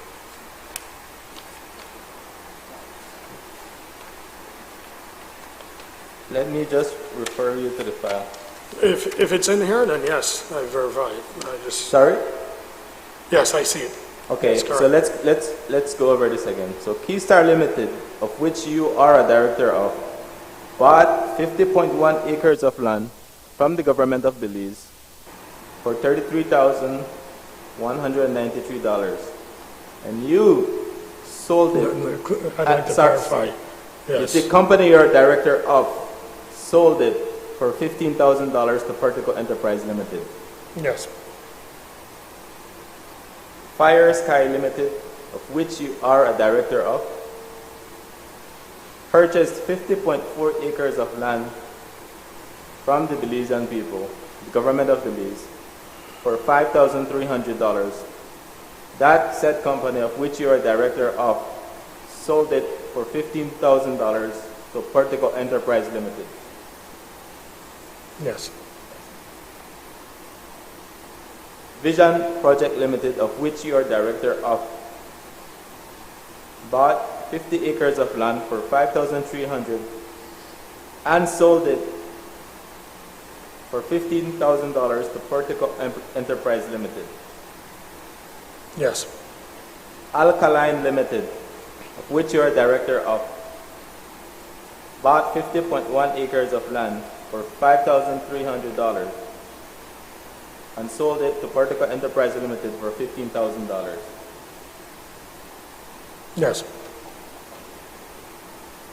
Kill Switch Limited, of which you are director of, bought 50.1 acres of land for $5,300 and sold it to Portico Enterprise Limited for $15,000. Yes. Build Zone Limited, bought 50.1 acres of land for $5,300 and sold it to Portico Enterprise Limited for $15,000. Can you Yes. confirm that? Yes. Again, Kill Switch Limited again, bought 50.9 acres of land for $5,300 and sold it for $15,000 to Portico Enterprise Limited. Yes. That is 750 acres of land that all of these companies sold to Portico Enterprise Limited. What is, and I will ask you this, as the director of the company, for these companies, would you have any knowledge as to why Keystar Limited paid $33,000 for 50.1 acres and the rest of the companies, as you can see in the document, bought these for only $5,300? On the advice of counsel, I respectfully decline to answer your question as it does not relate to the terms of reference.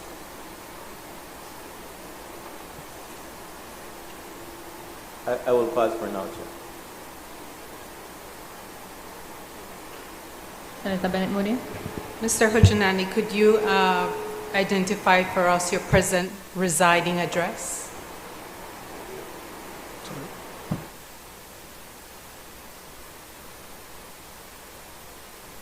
I have some concerns about that. I could share it officially. I can share it officially with the committee before I leave. Yeah. Thank you. I'm noting that the senators have yielded on this witness. Thank you. If you allow me, and I know you've been here some time, so please know we really appreciate your time. I just have a few questions, and forgive me, I didn't commit your full statement to memory, but you've been a businessman for some time, correct? Yes. You studied business? Yes. A specific area? Entrepreneurship. Okay. At university? Yes. Which university and which program? I went to University of Miami. Okay. And you studied? Entrepreneurship. Entrepreneur. Oh, that was the name of the program. Sorry. Yes. Okay. Thank you. And you comply with all local regulations in terms of maintaining your company's good standing and certificates and etc.? To the best of my ability. Okay. You have made much this morning in terms of distancing yourself in terms of being a director of this company. The committee has in its possession registration documents that do indicate that you are the beneficial owner of this company. Is that correct? On the advice of counsel, I respectfully decline to answer your question as it does not relate to the terms of reference. Are you asserting to the committee that you have filed information to the relevant regulatory authorities that do not, in fact, reflect what is actually the case?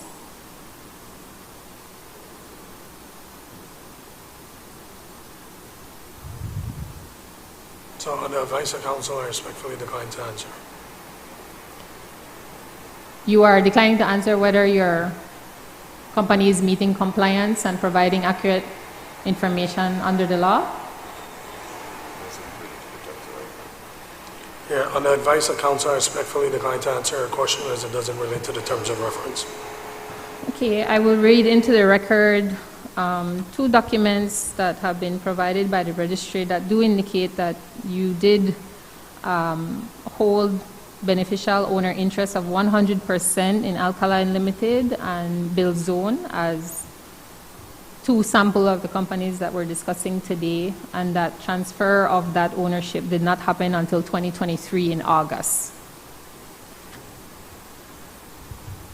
At this time, I would thank you again for your appearance today, and please do meet with the Office of the Clerk so that we can reimburse you for your mileage coming here, and make sure that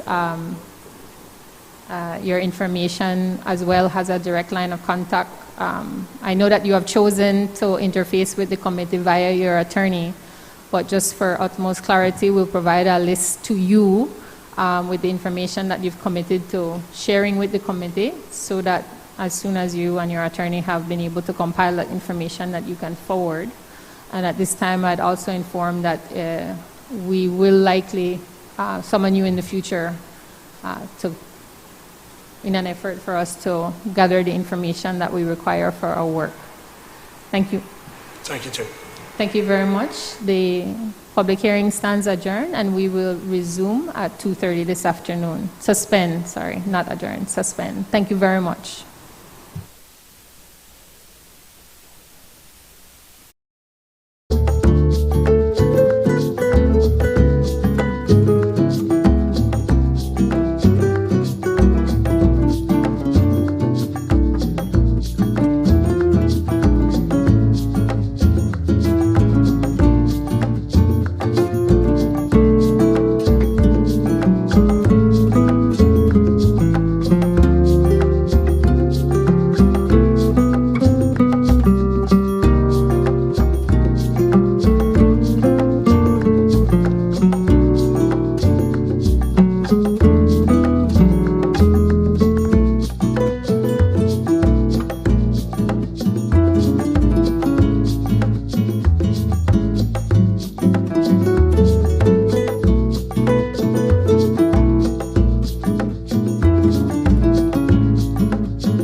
Good afternoon.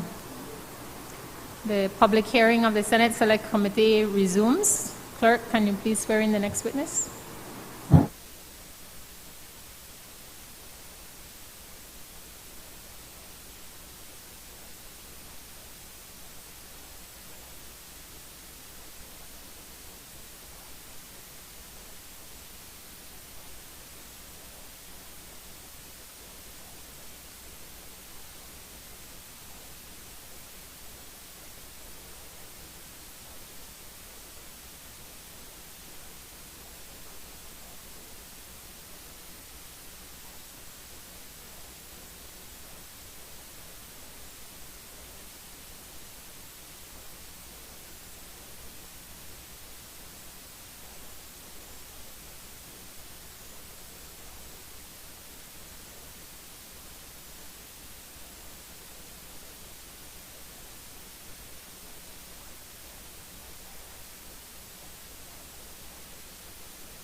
If you wish, if you want to pose, I can. I, David Gegg, do swear that the evidence I shall give to the Senate Special Select Committee touching the matters of the question shall be truth, the whole truth, and nothing but the truth, so help me God. Would you like me to sign it? Yeah. I don't have an expensive pen. No, I got a cheap one too.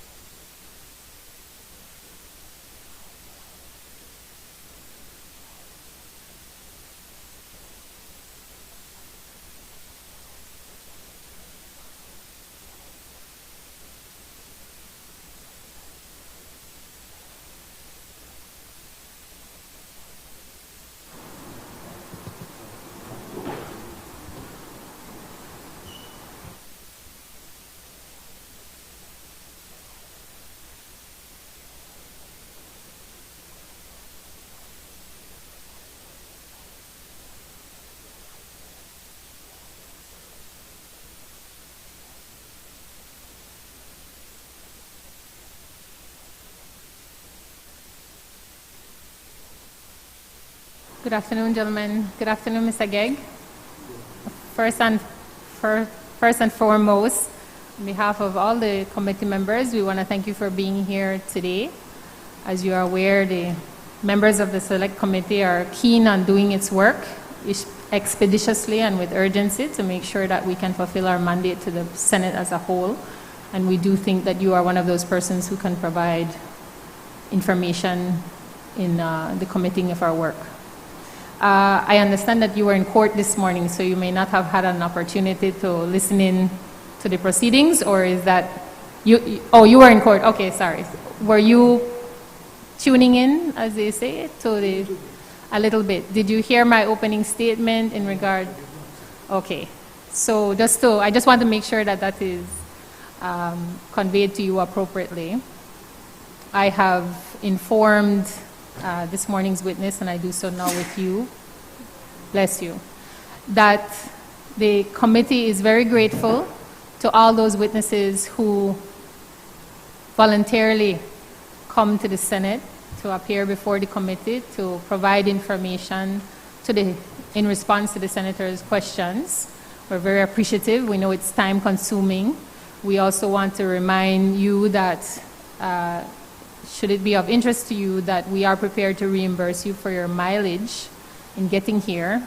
We apologize for the earlier suspension that was beyond the committee's control. We were ready to proceed, but were guided to postponing, so we apologize for your time at that juncture, and that is also something that you can apply for in terms of reimbursement for expenses there, mileage.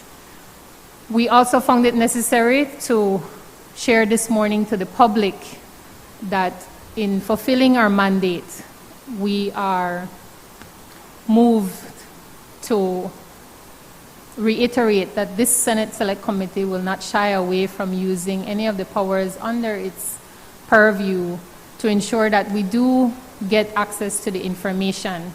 And we stress that our laws are very draconian, for better or worse. We think there should be some amendments there, especially since those draconian measures are still being applied right now, particularly in terms of the criminal code application. So we do want to see those as an ultimate, absolute last resort. We do not want to rely on those orders in terms of making sure that witnesses understand that we are not here. We have to act as a court of law. Thank you. But certainly we want to ensure that witnesses appreciate that we are doing our work as senators and that our purpose here is to get information from those who may or should be in a position to provide us with that information. So that is the highlight that the committee wanted to start off with. Do you have any questions in terms of what I have just shared? Okay, thank you. We have also afforded everyone who has appeared here to make an opening statement, and I ask if you would like to use that opportunity as well. Sure, please go ahead. I'm sorry, just for housekeeping. You're here with your attorney, but we would like him to be available to you and to you alone, so that any information that you are guided or advised to share would come from you and not the attorney. Is that clarified? Loud and clear. Okay. And just for technical reasons, because of the feedback, we are asking that one might be open at a time. It's just a pat on the keypad. Once the red light is on, then we're live, as they say. Yes. Please proceed with your opening statement. Thank you, Senator, for giving this opportunity for being here. On March 26th, a few weeks ago. Apologies, I'm so sorry. I apologize. I missed a significant portion of our note, and I apologize. Just as also to say that given some previous statements made to the Senate here, the committee also took the opportunity this morning to remind that we will be using the weight of the law and as our members of parliament status, that any defamatory statements, anything in that regard, libel, slander, etc., we will be acting on those statements for any witness that would seek to do so against the members of the committee. So that's just as a general information. I am not predetermining that you would do so, but I am just sharing because it has happened, so we want to make sure it does not happen in the future. So thank you for allowing me to make that addendum. It was important. Please proceed. Thank you, Senator. Thank you, Senators, for this opportunity to finally come here and address this prestigious committee on the affairs in front of it. On March 26th, a few weeks ago, I wrote to Mr. Webster in his capacity as the Clerk of the National Assembly, and in response to his letter of 19th March, which was inadvertently addressed to Edgar Gegg, my late father. In that letter, I indicated that I would not sit before the Senate inquiry unless the chairperson of this committee were to recuse herself from these proceedings. Number 1A of the terms of reference of the motion for the appointment of the Senate Select Special Committee indicates that this committee is to conduct an independent and impartial investigation and inquiry given a certain letter from Waterloo dated June 8, 2023 that was circulated in the media and which was addressed to you, Senator Chanel Chadona, and provided to her only 3 days prior to the chairperson taking this matter to the Senate. I find that the chairperson is not biased, there is still a grave appearance of bias, in my opinion. Further to this is the fact that this committee has purposely opted to ignore my letter and the subsequent letters from my attorneys as regard the issue of bias. Furthermore, Senator Chinona is yet to dispute the chronology of these events. Despite the statement I referenced in my letter of March 26th, that I will not be answering questions of this committee if the chairperson did not recuse herself, I have had a change of heart, as I now feel that it is high time that the facts be shared with the Belizean people. Today I say to you and to this nation, and with my hand on Edgar's grave, that I come here with clean hands. On launching Magical Belize in 2017, and after engaging with consultants in Miami and preparing a detailed business plan, I immediately engaged with the then Minister of State and Chair of the CSCI, Mrs. Tracy Panton. The first documented evidence was dated June 16th of 2017. Volumes of correspondence exist in that regard. In addition, there were several meetings with the CSCI in 2018, 2019, and in 2020, at which presentations were made that, among other things, justified our location over the others. These presentations and the supply of information generally were all prior to the signing of the definitive agreement. I also met with then Prime Minister Barrow, and it was he who instructed that an MOU be prepared and signed with the government of Belize. That meeting was arranged by then Senator Duncan, acting as a financial advisor, and was also attended by Mrs. Karen Bevans, the director of the BTB at that time. The meeting was held in the Whitfield Towers on Coney Drive, where the Prime Minister then had an office. The MOU, as we all know, was signed in September of 2017 by the then Minister of Trade, Economic Development, Petroleum and Investments, Mr. Erwin Contreras, and co-signed by Minister John Saldivar. The MOU was non-binding and states that it would be cancelled at any time by either party without consequence, period. There was never any discussion at any time about a cancellation of that MOU, but there were discussions in Cabinet on several occasions about the steps being carried out by Portico, according to Erwin Contreras, who I have no doubt will collaborate on this.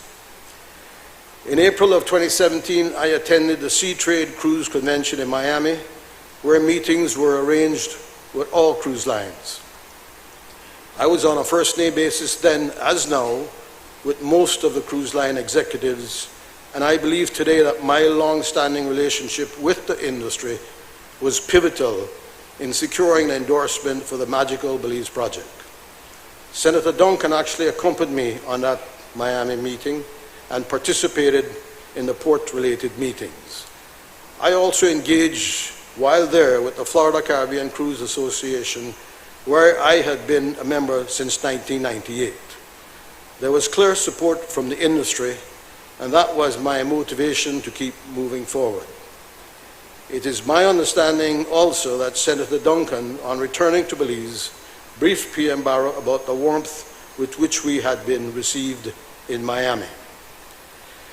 While at Sea Trade in Miami, I also had meetings with the 4 major dredging companies of the world, 2 of whom are from Belgium, with the other 2 being from the Netherlands. In March of 2018, I was invited to a conference in Panama by Royal Boskalis of the Netherlands. Senator Duncan accompanied me on that trip as well. Boskalis senior executives explained to a small group of developers that they had an interest in partnering with companies who were looking to carry out major projects that required environmental and engineering studies and, of course, needed dredging services.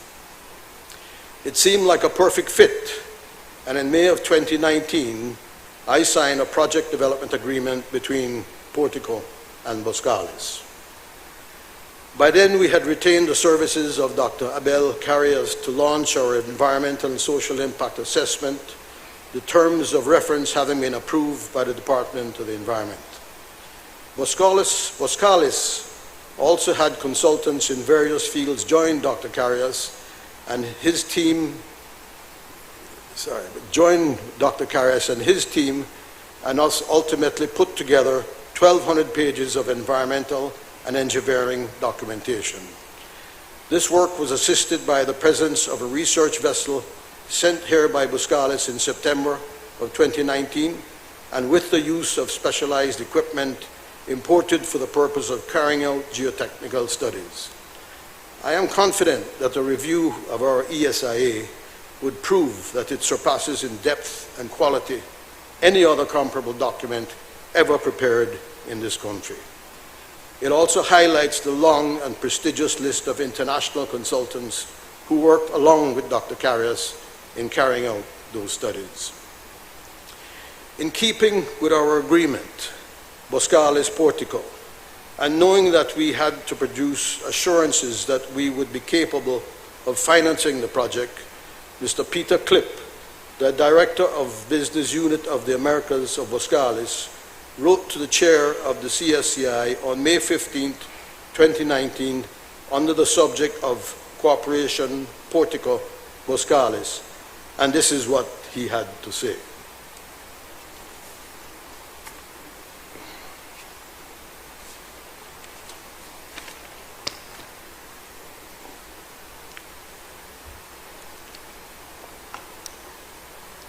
Dear Minister Tager Panton, Boscalis Westminster Contracting Limited, Boscalis, is pleased to advise you that we have this week signed a joint development agreement, JDA, with Portico Enterprises Limited, Portico of Belize City, for the development of a unique cruise facility.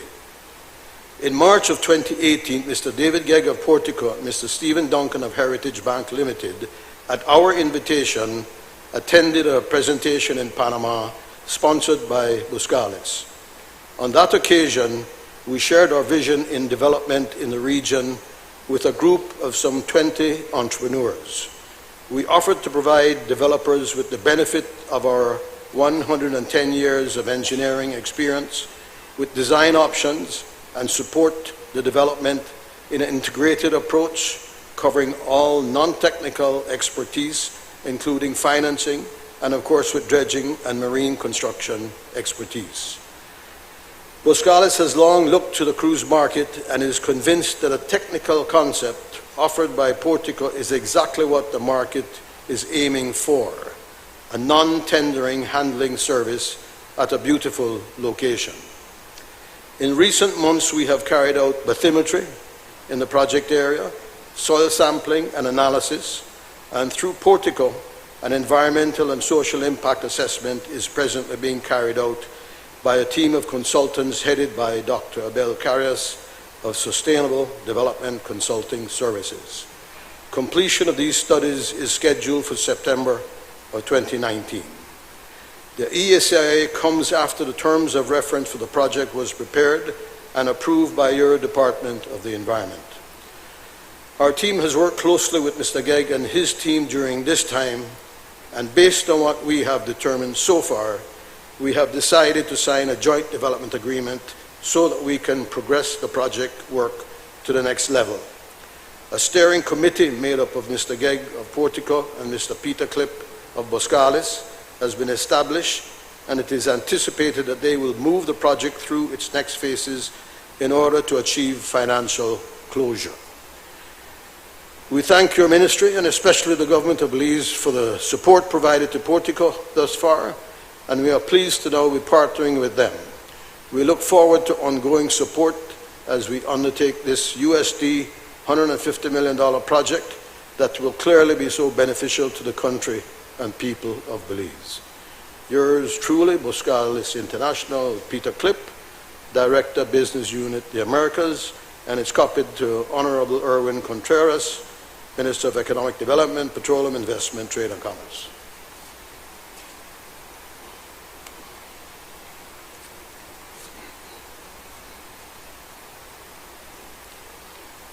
I personally delivered that letter to the minister's office in Dalmapan.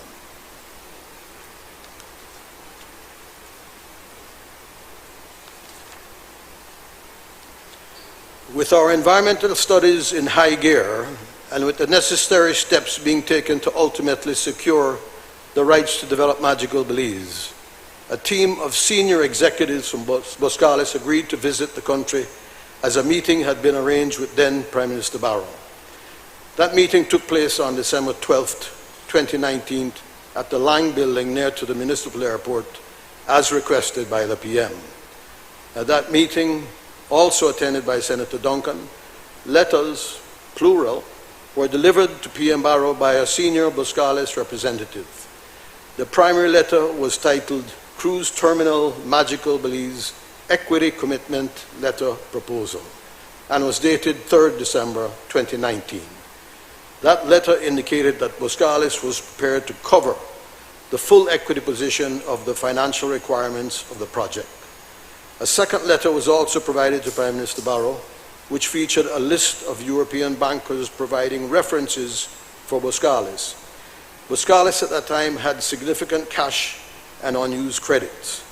The website for Boscalis will confirm to all that they have been in business since 1910 and presently conduct business worldwide. The list of banks providing references for Boscalis were of the highest pedigree in Europe. During that meeting, I also delivered a letter to Prime Minister Barrow from Kabe, which was addressed to myself as the CEO for Portico. Through that letter, Kabe had expressed interest in providing the loan financing portion of the Magical Belize project. Kabe continues to show strong interest in participating in a syndication of IFIs for the financing of the Magical Belize, along with IDB Invest. No Belizean banking institution needs to be financially exposed for this project to materialize. The letters addressed to Prime Minister Barrow were copied to Honorable Tracy Tega Panton and to Honorable Erwin Contreras, the substantive minister. I have copies of these letters, by the way, should there be any doubt. Sorry, just on that note, we will be asking you any documents that you're referring to during this personal statement. We'll if you get could to that provide at the end copies. of my presentation. No, I'm asking now that since you're referencing it, we would like you to provide the originals Not yet, no. to the National Assembly so we No. can make copies. No. We're putting the request forward to you. You can discuss I it and then understand. we go forward. I understand. Thank you.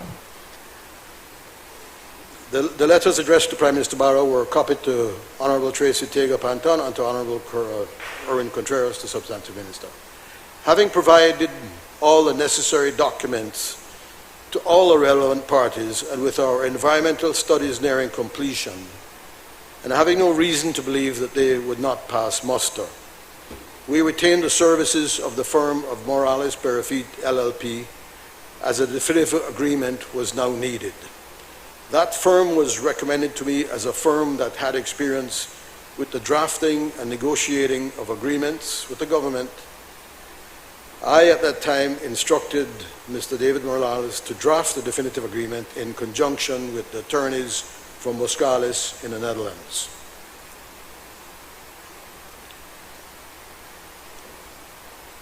After several months, and after amendments were made by the relevant parties, the draft definitive agreement was forwarded on June 1st, 2021 to Ministers Panton, Perifit, and Contreras. It must here be pointed out that any large-scale investment, whether in Belize or in other developing country, must, I repeat, must be provided with a package of fiscal incentive and benefits if they are ever to secure the confidence of equity providers and lenders. Quite frankly, Senators, this probe, this induced inquiry, has had the effect of sectors of the international community losing confidence in Belize. There are recent examples in the Caribbean where port development companies investing similar amounts as us have secured up to 50-year concessions with similar benefits. Our ESIA was submitted to the DOE in March of 2020. The NIAC carried out a site inspection on June 11th of that same year. A public consultation was convened on June 19th. Over 800 persons attended that public consultation virtually. The first of 4 NEAC meetings I attended was held on June 24th of 2020. Please remember that I said that I attended 4 meetings of the NEAC. It is very important. Given the detail and depth of our ESIA, I expected approval at the meeting of June 24th, but that was not to be. The DOE wrote back to us after that initial meeting and instructed that there were 4 major issues that needed further detail. Back to the drawing board we went. Dr. Carius engaged once again with consultants from the Netherlands and with engineers from here in Belize. By late July, we submitted a document titled Supplemental Data to the ESIA for Portico Enterprises Limited. It was 132 pages of additional data and included files of satellite imagery. A second meeting of the NEAC was called for August 28, 2020, of course, and that meeting was held in the boardroom of the Belize Port Authority on the George Price Highway. For those who have suggested that the Port Authority was not consulted in the processes, I make it very clear that the representative of the Port Authority attended every one of the 4 meetings held by the NEAC to deliberate on our environmental clearances. August 28 was a Friday.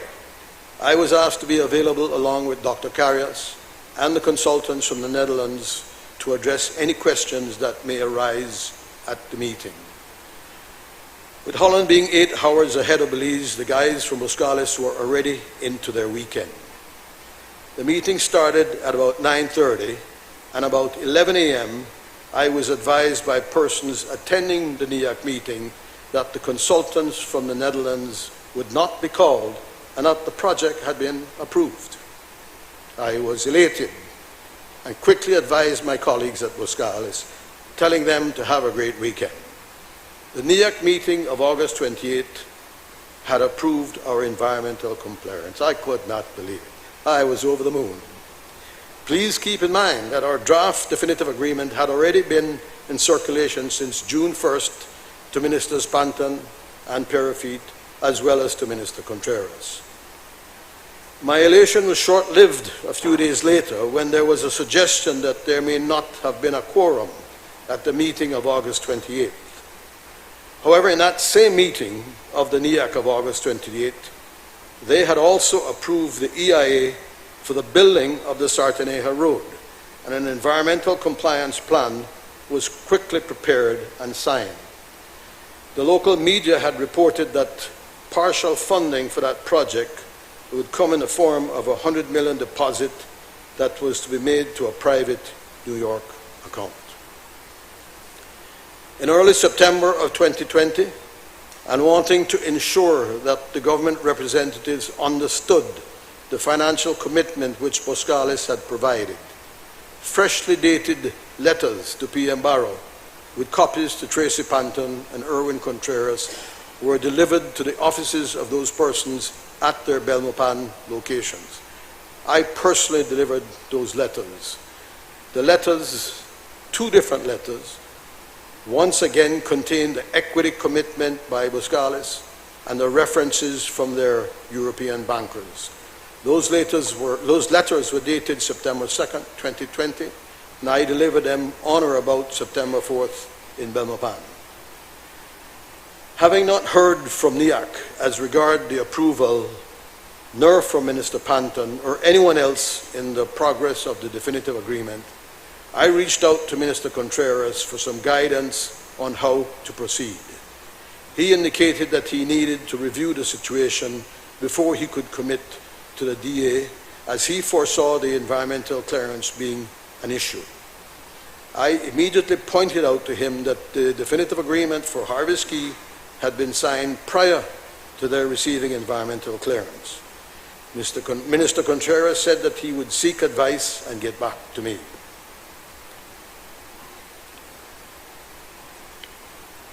We met again about a week later, where he indicated that he had been advised I assumed at that time by the AG's office that before he could sign the DA, we would need to insert certain conditions precedent, including that the agreement would not take effect until Portico had obtained environmental clearance.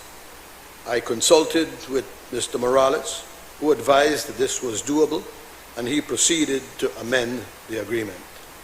He sent it to me, and I in turn shared it with Minister Contreras. Several days later, I was told that the signing of the definitive agreement would be on October 1st, 2020 in Belmopan. I attended that meeting and the document was signed. I know that the question being posed is whether Minister Contreras could have signed that agreement. I must say that I was not aware of any protocols or procedures which the government at the time may have had. But I knew that he was the substantive minister appointed by the Governor General. He was an agent of the state. In my view, he did not need permission from either Mrs. Tega Panton, a junior minister, or Michael Perifit, an unelected minister, especially as those persons were clearly and openly supporting other competing interests. Our MOU said absolutely nothing about any CSCI. I knew the CSCI to be an advisory body with absolutely no statutory authority. Minister Contreras could have signed without insisting that such a condition precedent be inserted into the definitive agreement. He chose not to do so and insisted that the condition precedent be included. Sometime after, I was asked to attend a third meeting of the NIAC held on October 15th of that same month, which I did. That meeting was held in the boardroom of the Agricultural Department on Hummingbird Highway. Dr. Carrias, Engineer Mark Velasquez, and myself sat in the outer office for the entire day. We were completely ignored, not even advised of a lunch break. At about 4 p.m., we were told that we were not needed. It had been a complete waste of our time. In January of 2021, with the Briceño administration seated in Belmopan, representatives from Boscalis once again visited Belize, and once again, freshly dated equity commitment letters were delivered to Prime Minister Briceño. That was January 11th, and copies of those letters were hand-delivered to Ministers Habet and Mala, with whom we also met. A fourth NIAC meeting was convened for February 2nd, 2021, and after providing an addendum to our supplemental data, as requested by the DOE, several weeks later I was told that environmental clearance had been granted, but in a phased approach. The Department of the Environment acknowledged environmental clearance through a letter dated April 8, 2021, and on April 9th, a day later, I signed our environmental compliance plan. Having secured that environmental compliance plan, and having paid annually our environmental monitoring fees totaling $450,000 to the government of Belize as recently as April of last month, there can be no doubt today that our definitive agreement is valid, is binding, and is enforceable. Since launching the Magical Belize Port Initiative over 7 years ago, Portico and its partners have expended close to 15 million euros in development capital, and we continue to incur costs on works being carried out as we speak. Today, there are teams of scientists and their support crews at our site carrying out ground truthing exercises after using LiDAR, drones, and artificial intelligence to make initial determinations of mangrove cover. There can be no doubt either that the Magical Belize project will be transformational for Belize, creating tremendous economic development, providing good-paying jobs for thousands of Belizean stakeholders, and making our country more progressive, more successful, and a safer place for all Belizeans. Thank you.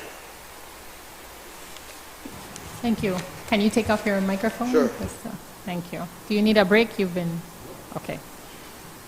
A couple things on that. Thank you for indicating your change of heart, no doubt based on legal advice.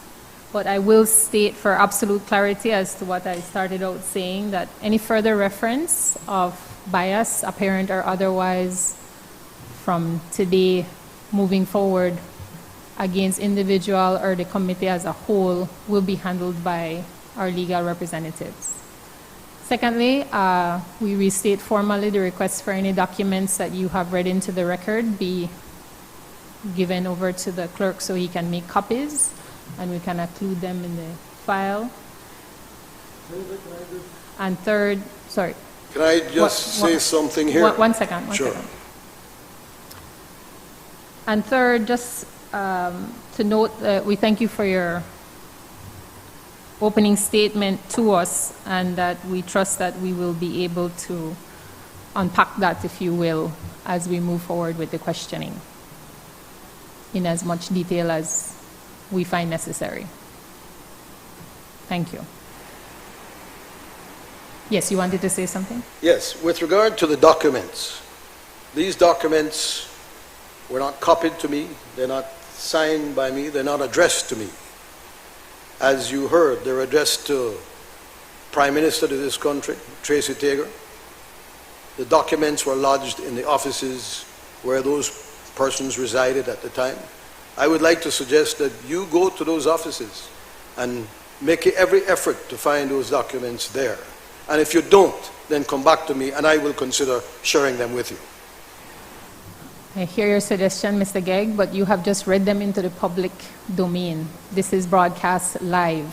It is irrelevant at this stage who they are addressed to. So you have made that decision for us and for the public. So I will restate. Please share the documents with the clerk and we will get copies added to our file. If that point needs to be clarified with your attorney, we can cross that bridge at that point, but we can unpack. Thank you.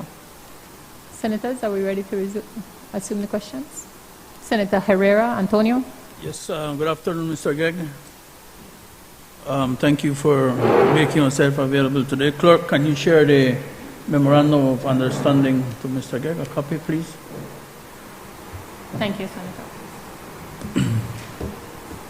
Thank you, Chair.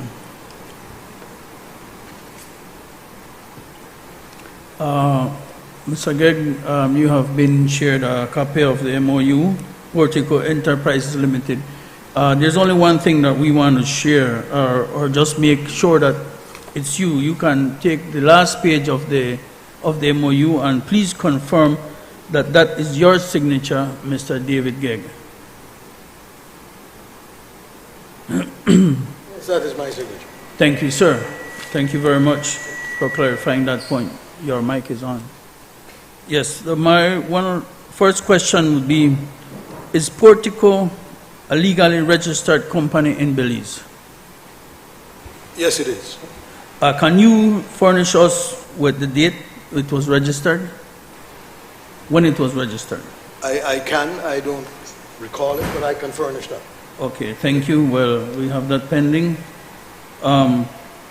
Was there any understanding or agreement between Portico and the government of Belize that Portico could establish a cruise port south of Belize City? I believe that's what the MOU concludes. Okay, we'll just put it for the records. I want to make sure that we're clear moving forward. So your answer will be yes? Yes. Okay, thank you very much. Prior to signing of the definitive agreement, were there any meetings between Portico and the Ministry of Tourism? Between Portico and the Ministry of Environment? With the Ministry of Environment, yes. With the Ministry of Tourism, no. Okay. Between Portico and the Ministry of Investment? Yes. Between Portico and the ministry headed by former Minister Erwin Contreras? Yes. Thank you. One more question on my side. What would be the reason or reasons Portico chose the location where it has proposed to establish the cruise port? Senator, I'm glad you asked that question. Very glad you asked that question. You see, there are many things that I could refer to. And the first one that comes to mind is the Waterloo ESIA of 2021, where that ESIA says very clearly that if the large and newer ships of today are to navigate through what's called Grinnell's Key or One Man's Key Channel and access anything north of that channel, which would be either State Bank or Port of Belize, that channel would have to be widened a bit. And widening that channel means either dynamite or much more dredging of the coral channel walls of that channel through which the big ships must pass to access State Bank or the Port of Belize. That is in the ESIA of Waterloo, the 2021 version. But in addition to that, there is a letter which I think has been circulating around Belize because it was leaked from Royal Caribbean Group, where they say that they have carried out studies of the 3 ports on the table, and the only one that met their criteria for safe navigation was our location at Magical Belize, Portugal Enterprises Limited. And that's because they felt that by attempting to navigate through One Man Key Channel, which can be done, the plumes of sedimentation that the bow thrusters and the azipod propellers that churn up silt when being forced to navigate to port or starboard in such confined space would throw up so much silt on the reef that marine growth would not be able to grow and mature on the reef walls of One Man Key Channel. So, you know, there you have it. 2 experts telling us that One Man Key Channel would have to be widened if the boats are to go through there. The first person I engaged with when I launched this project was a consultant from Miami, someone I had known for about 25 years. Bruno Ramos from BEA Architects in Miami, very respected contractor and designer. Bruno visited Belize when I told him I wanted to launch this project. And the first thing he said to me was, "David, show me your navigational charts." I rolled them out, and he saw the ship's channel coming in from English Key, snaking its way into Belize City, and then I pointed out where the ship's anchor and where State Bank was and where Port of Belize was. And he says, "What is this little narrow passage here?" And I said, "That is where the ships presently go through to access the present anchorage." He said, "David, whatever you do, do something that does not rely on One Man Key Channel, because the ships are getting much, much bigger, and it won't be long before those ships will not attempt to navigate through One Man Key Channel, and I doubt that it will ever be made wider." Thank you, sir. Thank you very much. Madam Chair, I pass for now. Noted, Senator Herrera. Senator Bishop Bengushe, please proceed. Thank you very much, Madam Chair. Mr. Gegg, I appreciate the way in which you presented your opening statement with a number of information. I think that is helpful not only to us, the committee, but is helpful and no doubt has proven helpful to the entire country. However, let me perhaps, maybe in your opening statement, just make reference to one thing that you might have said, or I assume you said, or I might have heard, in saying that you felt that, and correct me if I'm wrong, that Mr. Contreras would not have needed any permission in his ability to have signed the agreement. Did I hear that? That Mr. Contreras would not have needed permission? Did I get the impression that it was okay for him to have signed the agreement? It's my understanding that as a substantive minister and being an agent of the state, he would have had the authority to sign. Well, I just want to make reference to the standing order of the Senate, which you might not have before you, but in 22 it says, except on the recommendation, that is public spending, which certainly would comprise what we are talking about here, where it involves public funds and money to be spent. It says here, except on the recommendation or with the consent of the cabinet, that no such spending must take place, except, as I said, with the consent of the cabinet. But we can discuss that, because I suppose in some cases it is open to interpretation. But I just thought that perhaps for this committee and for the public, I just want to put that on record, so as to maybe not necessarily correct what you have said, but just to note that that is there. And maybe perhaps that is a part of the reason why we're here this afternoon in this committee. So I just want to share that with you. But allow me to ask a few questions. And as I said, Bishop, can I respond to that sure, first? Sure. There was never any intention that any government money be spent. There wasn't. No.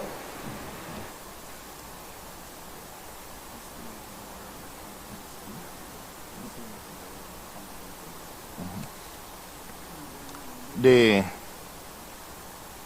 content of the agreement, though,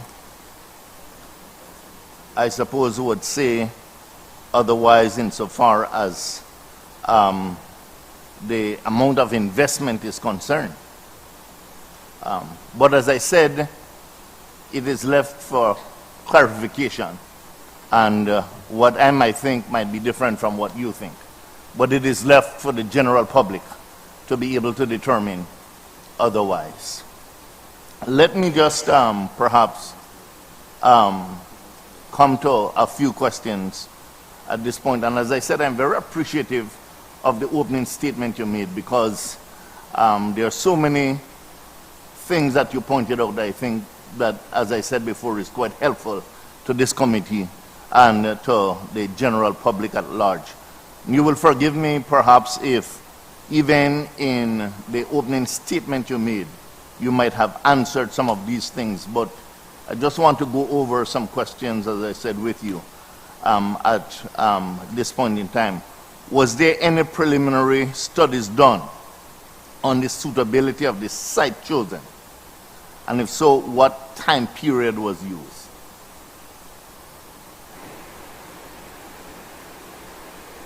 Senator, Bishop, I indicated that our expenditure of development capital so far is close to 15 million euros. A tremendous amount of that has been in establishing the suitability of the site. Aside from the fact that it's not impeded by one man-key channel, it's the closest point of natural deep water on the coast of Belize. So it seemed like the logical place to create a mainland docking facility, which we have known for years is needed and required if we are not to continue losing cruise traffic.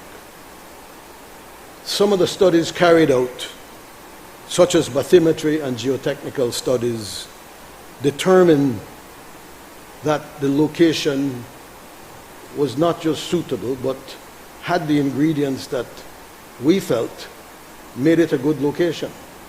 One of the facts, and Senator Chinona will not agree with me on this one, is that the seabed is a dead zone. And that is how it's classified by the scientific community.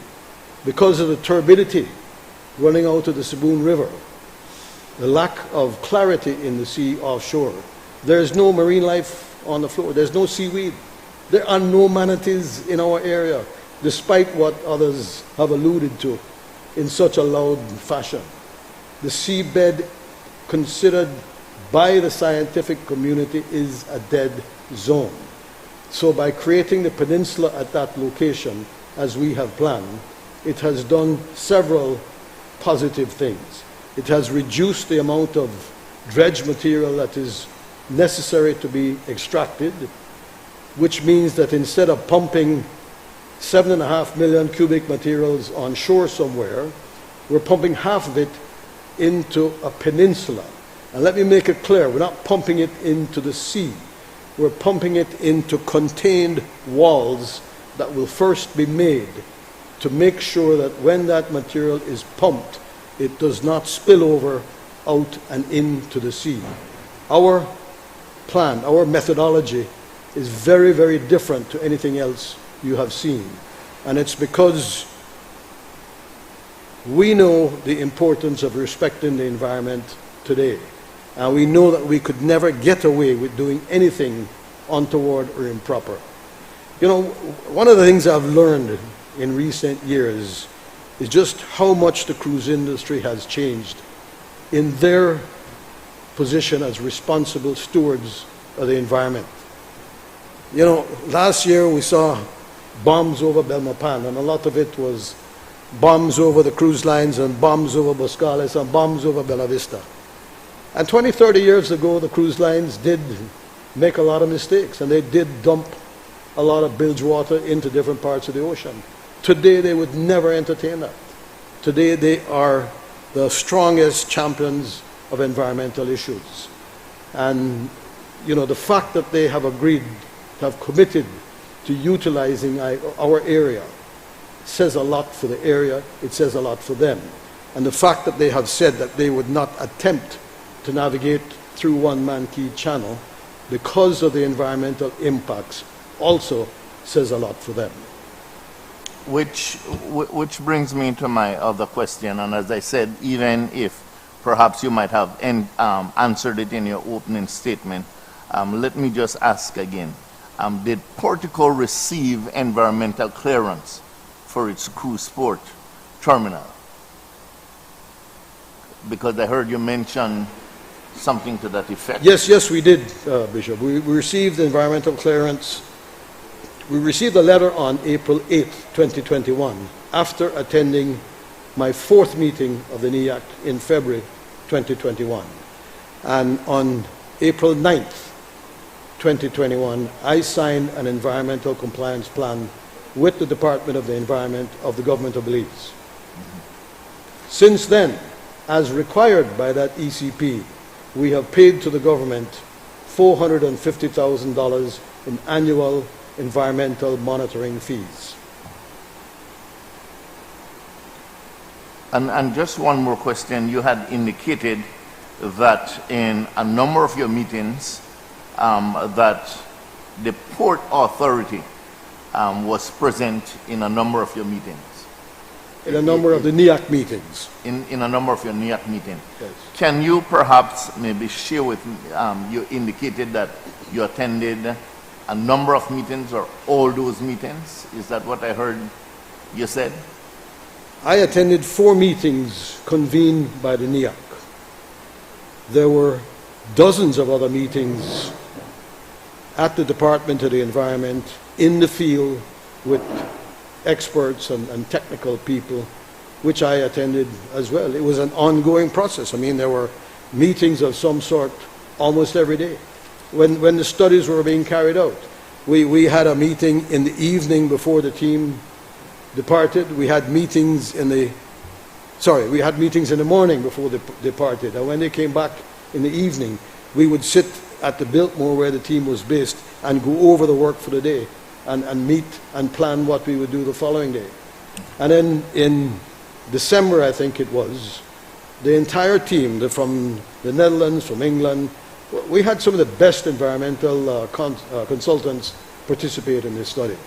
And in December, we all came together and sat in Dream Valley Resort for a full week, editing the final document, going through it page by page, ensuring that we could not be accused of cut and paste, because somebody had snuck in a few things.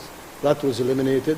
And the final document was not submitted to the DOE, I think, until March of 2020.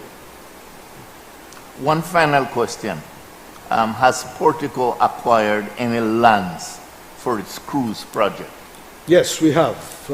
Years ago, Portico acquired our primary piece of land, which is 255 acres that extends from the sea backwards towards Northern Lagoon. That land was acquired through Century 21 from a company called Eastwind Holdings.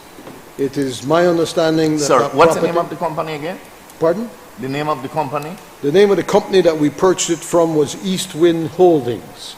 It's my understanding that that company, the land prior to Eastwind Holdings, was owned by the Silky Stewart family. And indeed, the original title for that property goes back, I believe, to 1919. Now, land is an issue. Have we bought additional lands? Yes, we have bought additional lands. Our EIA looks to land on the north side of the Saboon River as a dewatering site for the project. One of my colleagues from Boscales said to me many years ago, says, David, you realize that for every additional mile that we must pump dredge spoils, you are required an additional capital expenditure of approximately 2 million kilometers. We were, at that point, 6 to 7 miles north of our original site. One of my goals, one of my jobs, has been trying to do everything I can to keep the capex for this project as low as we can, because the higher it gets, the harder it is for it to be financed. And it's almost at the point where it's out of control because of inflation, because of fuel prices. Years ago, a gentleman came to me and offered several parcels of land in the area where our main parcel of land is, and asked if I would be interested in buying, and I said yes. And I said yes because I anticipated that if we could use lands in that area as a dewatering site, as compared to having to pump them an additional 6 or 7 miles across the Saboon River to property that is owned by Mr. Peña, it would help to save us capital expenditure of 10 to 12 million euros. And that's big, because, as I've said, I mean, it's a challenge to keep the capex under control, and if we can do so by a dollar, they all add up. Let me say that, it was a risk buying those lands. They're really of no value to anyone right now. And if this project doesn't materialize, it will have been a loss to us, because they're swamp. I was out there a few days ago, and even in the dry weather as it is, I was walking through cutting grass and bush and mangrove and swamp. The properties are of no value to anyone other than us for what we propose to use them for in the short term. Thank you, Madam Chair. I yield. Committee members, with your permission, I'll come just now, Senators, but I just want to make sure that Mr. Gig is aware of the requested documentation and that we're keeping a running list of the documents we're asking for. I believe Bishop asked you for copies of the preliminary studies before the project had been filed. The copy of the registration of the company was asked for by Senator Herrera. The copies of the ECP and the receipts for the payments made for the monitoring, the signing with the Department of the Environment 2020. Did you ask for, Bishop, did you ask for the copies of anything related to the ownership of the land, the 255? No, okay. And then you referenced... Do you like it?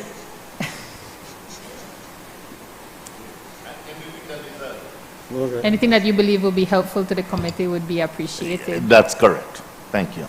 And you have been very helpful so far. And of course, to substantiate any of the other statements you've made, the advanced water treatments that may exist on all cruise ships now, you alluded that that's a standard protocol for cruise ships, etc. And of course, I'm eager to see that report in terms of the monitoring you're saying that's happening right now in terms of the value of the mangroves to climate change? Because you mentioned just now there's no value except to this project. So I'm Senator, we're very looking proud of forward our to that. documentation and we'll gladly share it with the nation. Well, I think the committee would be helpful to all the documents that you'd share. Sorry, who had their hand up first? Oh, go ahead, Senator Carl. Thank you, Mr. Gig. Again, we thank you for being here with us and giving us the information that we believe is really helpful to the committee, and we thank you for that. Yes, so I have several questions that I would like to ask. Earlier you mentioned that the project, you had to purchase more land. Can you tell us, and you also said that someone approached you but selling some land. Would you mind to tell us who that person is? Where? Sorry? Your mic is not on. It was a guy by the name of Mr. Bobby Cadle. Was he the only person that you purchased land from, or the company? He represented others and was sort of brokering land owned by others to us. We bought a package for, I believe, $120,000. A package of different parcels of land. Do you know how many parcels? I think it was 8. 8 parcels? Yeah. And Senator Carl, please understand, I don't pay much attention to the details. Yeah. Are you aware who owned these parcels of land, apart from the broker that? I'm aware that various people own them. You know, the situation as I see it is one where a development is created anywhere in Belize, and the land grabbers come out of the woodwork because they see opportunity.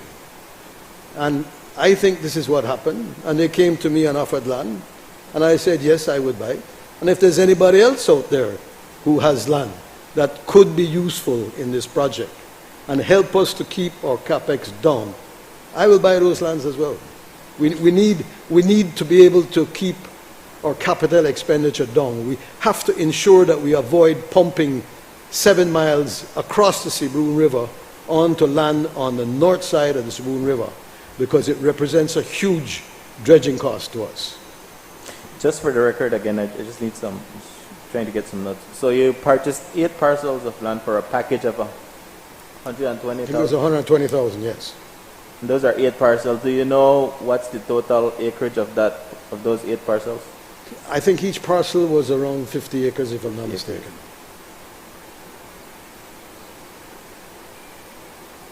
And you said you did not really know who owned those lands? No.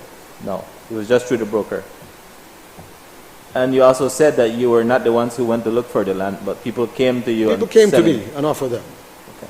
And if you know anybody else looking to sell, please tell them to get in touch with me. I do not know, sir. I was looking at the MOU, and I was looking at the signatories. I know you said that, just to track back a bit, that Prime Minister Barrow, Honorable Panton, Erwin Contreras, all of these persons knew about this project that was coming up to the signing of the MOU. Well, that was really the first thing that happened, and they knew about it because so many other things happened after the MOU. The MOU was September of 2017. Right. And that kind of paved the way for everything else that happened after that. And Bishop Begnished, by the way, the studies that you might like seeing are all online with the Department of the Environment, but I would be happy to send copies directly to you if I had the means to do so. Back to my questioning. Sorry, Senator Carl. Just, Mr. Gegg, any correspondence that you wish to share with the committee can go through the Office of the Clerk. The Office of the Clerk serves as secretariat to the committee, so we will make sure any material will be forwarded in that way. Will do. I'm looking at the signatories to the MOU. I see, and we're yet to verify these, but I'm sure that, or maybe I should ask the questions. Who were the signatories to the MOU? Well, the ones that I remember were myself, of course, Mr. Contreras, and Minister Saldiva. Mr. Saldiva. And why did Honorable Panton not sign? Because she was the... Senator, it was my understanding, it is my understanding, that Minister Panton did not approve of the government signing an MOU with us, and she refused to sign it. Do you know of any reasons why? I can't say that. But I understand that she refused to sign the MOU.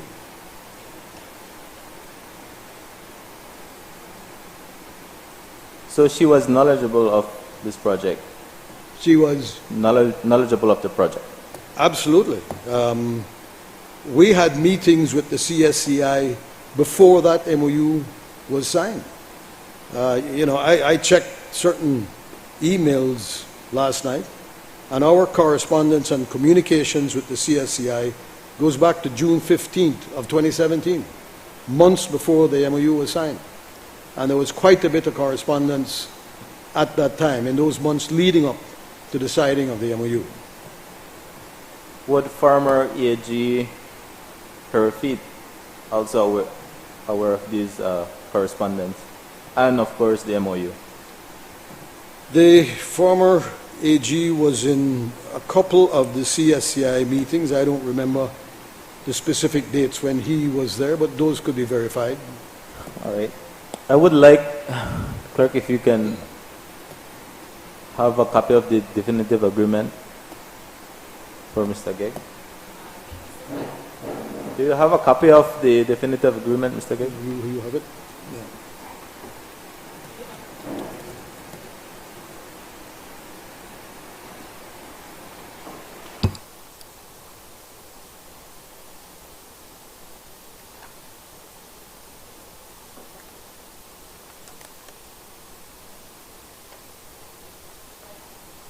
Can you confirm that the signature on those are of yours?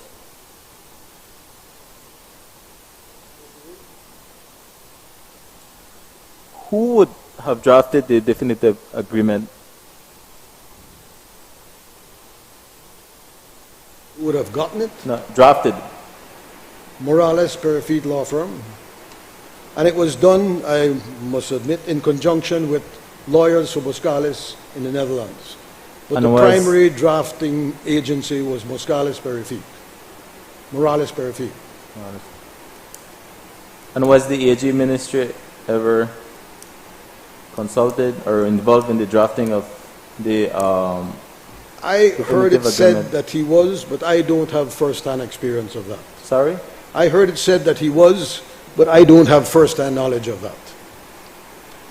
So you cannot confirm if the AG, the former AG Perifit would have? No, I cannot confirm that. Cannot confirm that.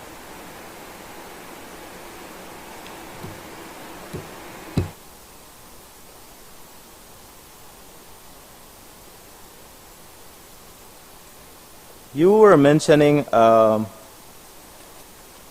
name. What in your opening statement you were mentioning a name, Duncan. Can you confirm who that is? Because I think you said Duncan attended. Duncan, Mr. Carl, Senator Carl, and the managing director of Heritage Bank.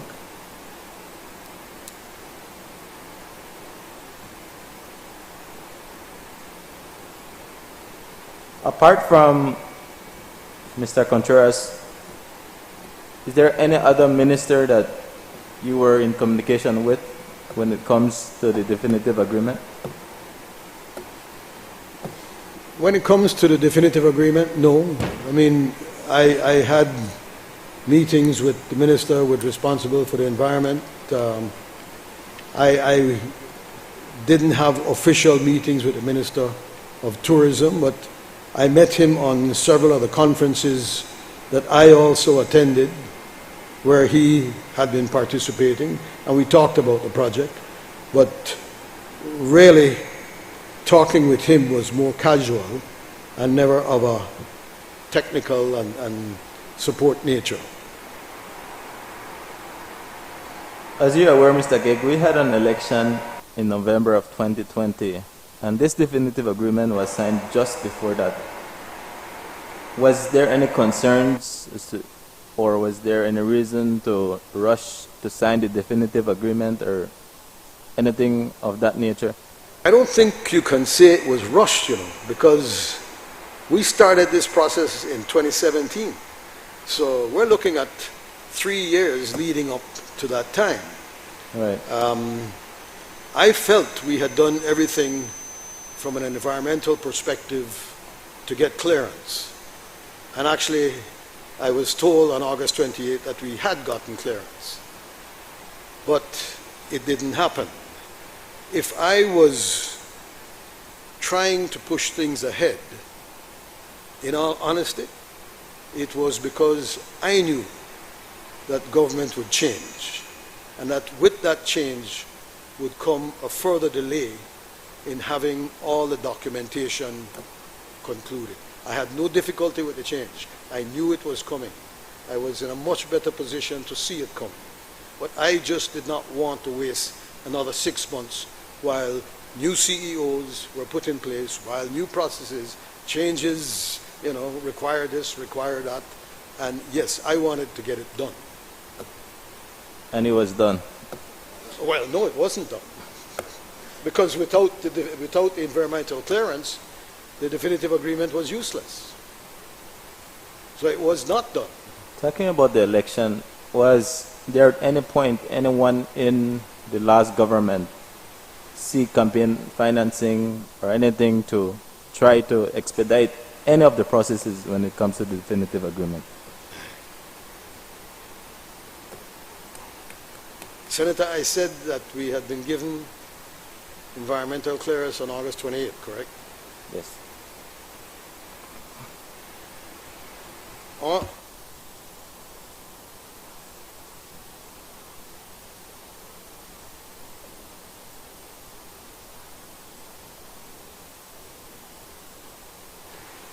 Probably around the middle of September,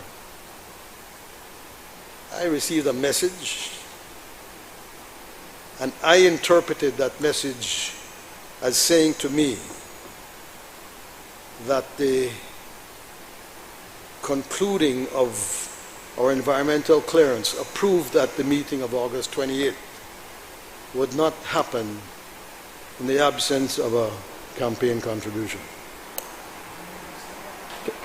I didn't hear that. I didn't hear that. Can you? I said that around the middle of September, after the August 28th NEAC meeting, which supposedly approved our environmental clearance, I received a message, and I interpreted that message as saying to me that the environmental documentation approved on August 28th would not be concluded in the absence of a significant campaign contribution. That was mid-September of 2020? Correct. By whom? I can't say. What was the amount asked for? 7 figures. Can you state the number, the figure? 7 figures. And that I would anticipate was members of the then government, the then UDP government.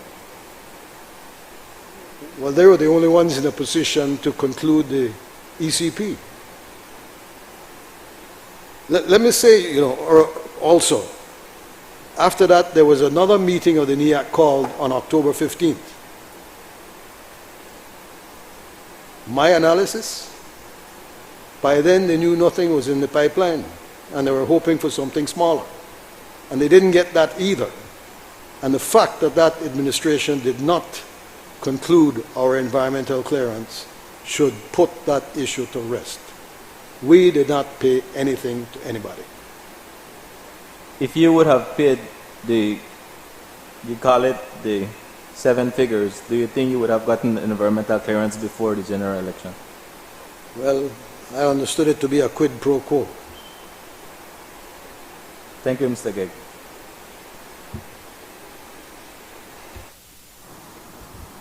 Thank you, Senator Bengisha. Oh, please take off. Oh, he took off his mic. Yeah. Yes, I'm going to keep it short, Madam Chair. I just wanted a follow-up to Senator Carr. Mr. Gegg, it is public knowledge now that Senator Panton, and I'm certain that I would not want to speak for Senator Panton, but I'm certain that perhaps because she appeared before this committee, she would at least want to ensure that this is mentioned. And she insisted at this committee hearing that one of her concerns, one of her deepest concerns, was the environmental clearance. That perhaps she would not have agreed, and I have to be careful not, as I said, I would not be able to speak for Senator Panton, but she felt that the steps concerning the environmental clearance was not in order. And so I will ask that at some point in time, you did indicate that there was the environmental clearance, which eventually came. Is that what I'm hearing? My understanding from Senator Panton was, Honorable Panton, was her concern as to whether or not we would have the financial capacity to pull off this huge project.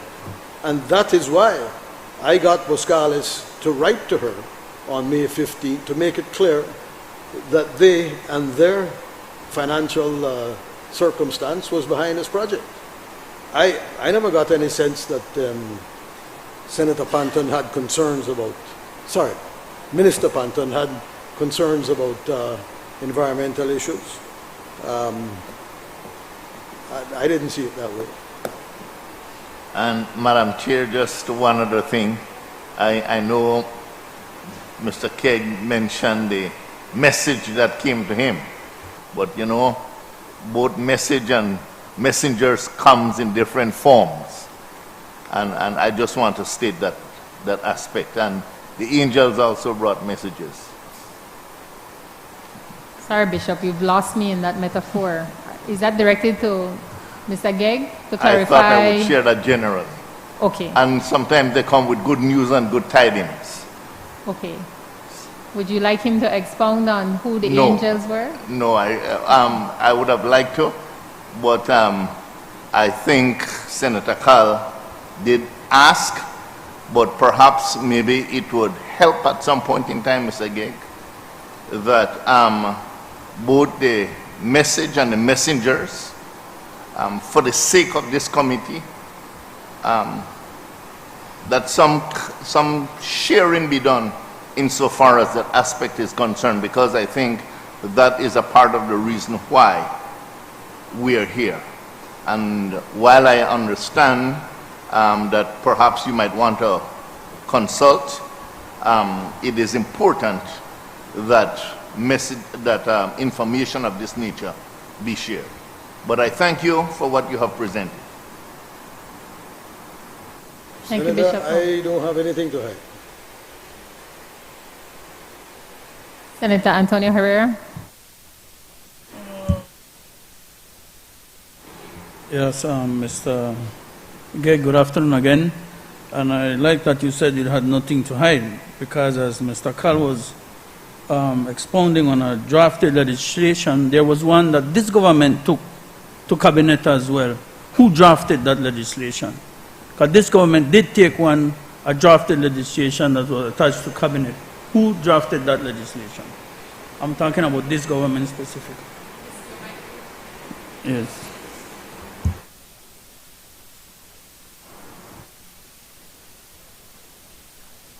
I think you'd have to ask that government, Senator. I don't know who drafted that.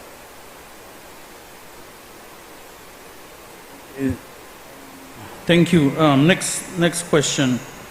You said that the Honorable Senator Perry Feet knew about this, about the agreement. I have asked him as early as yesterday, and he said that he did not receive an email. Or how did you notify him that he knows about this definitive agreement? By email. I'm talking about Senator Perry Feet. By email. By email. Yeah.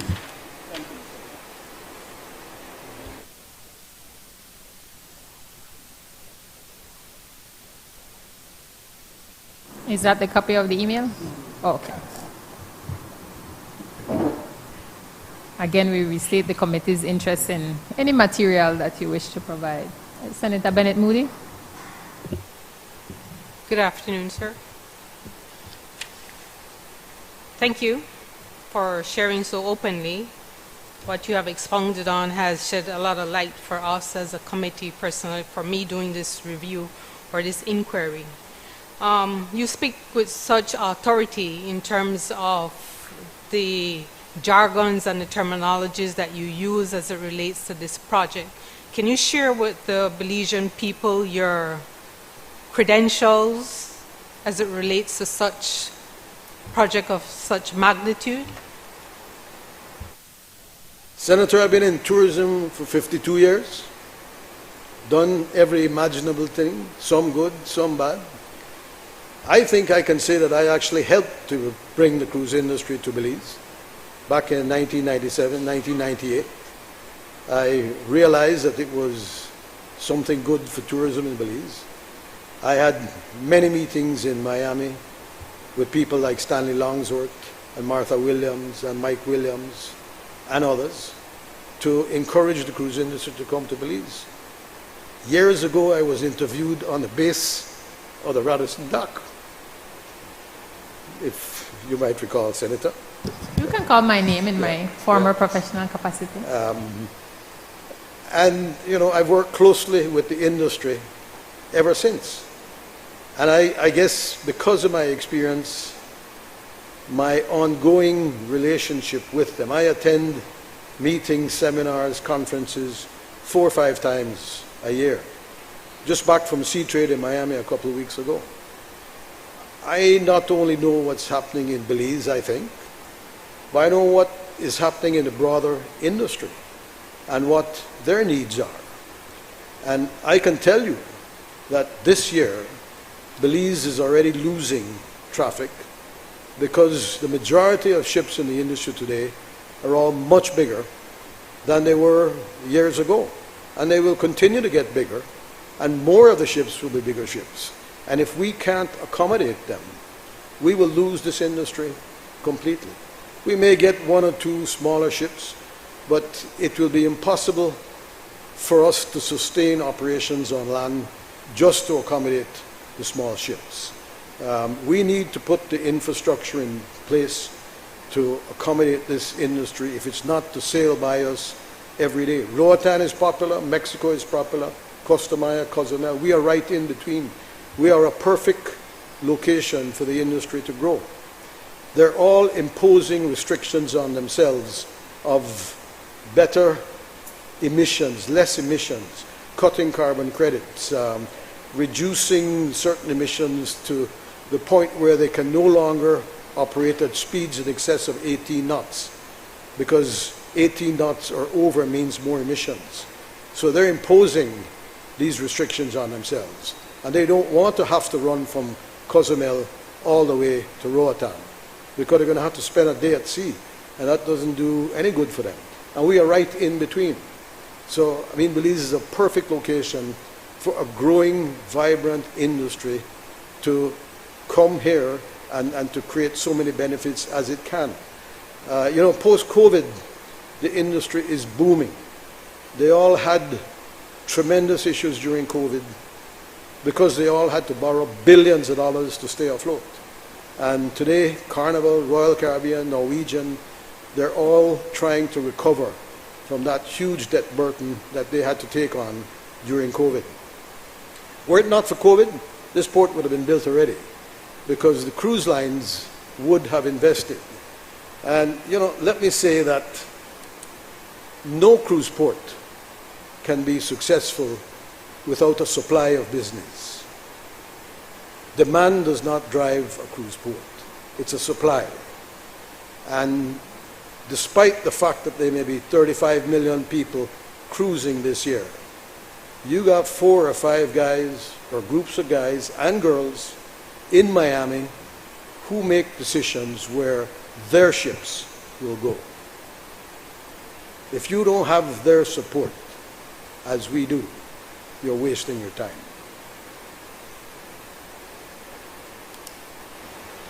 Thank you, sir, for sharing that. So based on your introduction, based on what you just shared in terms of your expertise, your knowledge base in this type of project, I just wanted for information purposes, what type of employment would this type of project have for Belize? I did a presentation not so long ago to various people in different parts of the country. And one of the comparisons I made was a picture of our port and a picture of the international airport. And just as planes land and thousands of people spread out to San Pedro, to Placencia, PG, Cayo, Orange Walk, Corozal, and stay in thousands of hotels where even thousands more people are required to provide services, tour guides, cooks, chefs, mechanics, you name it. Cruise port is no different. The ships that we are looking to cater to today are 6,000 and 7,000 passengers. I can't entertain 6,000 or 7,000 passengers. I need 5,000 Belizeans on the ground, trained, ready to go, and to be able to entertain and work with us in ensuring that those people have a good time while in Belize. One of the most important things in the cruise industry today is passenger ratings. Right now, Belize gets terrible passenger ratings because of the tendering and because of Belize City.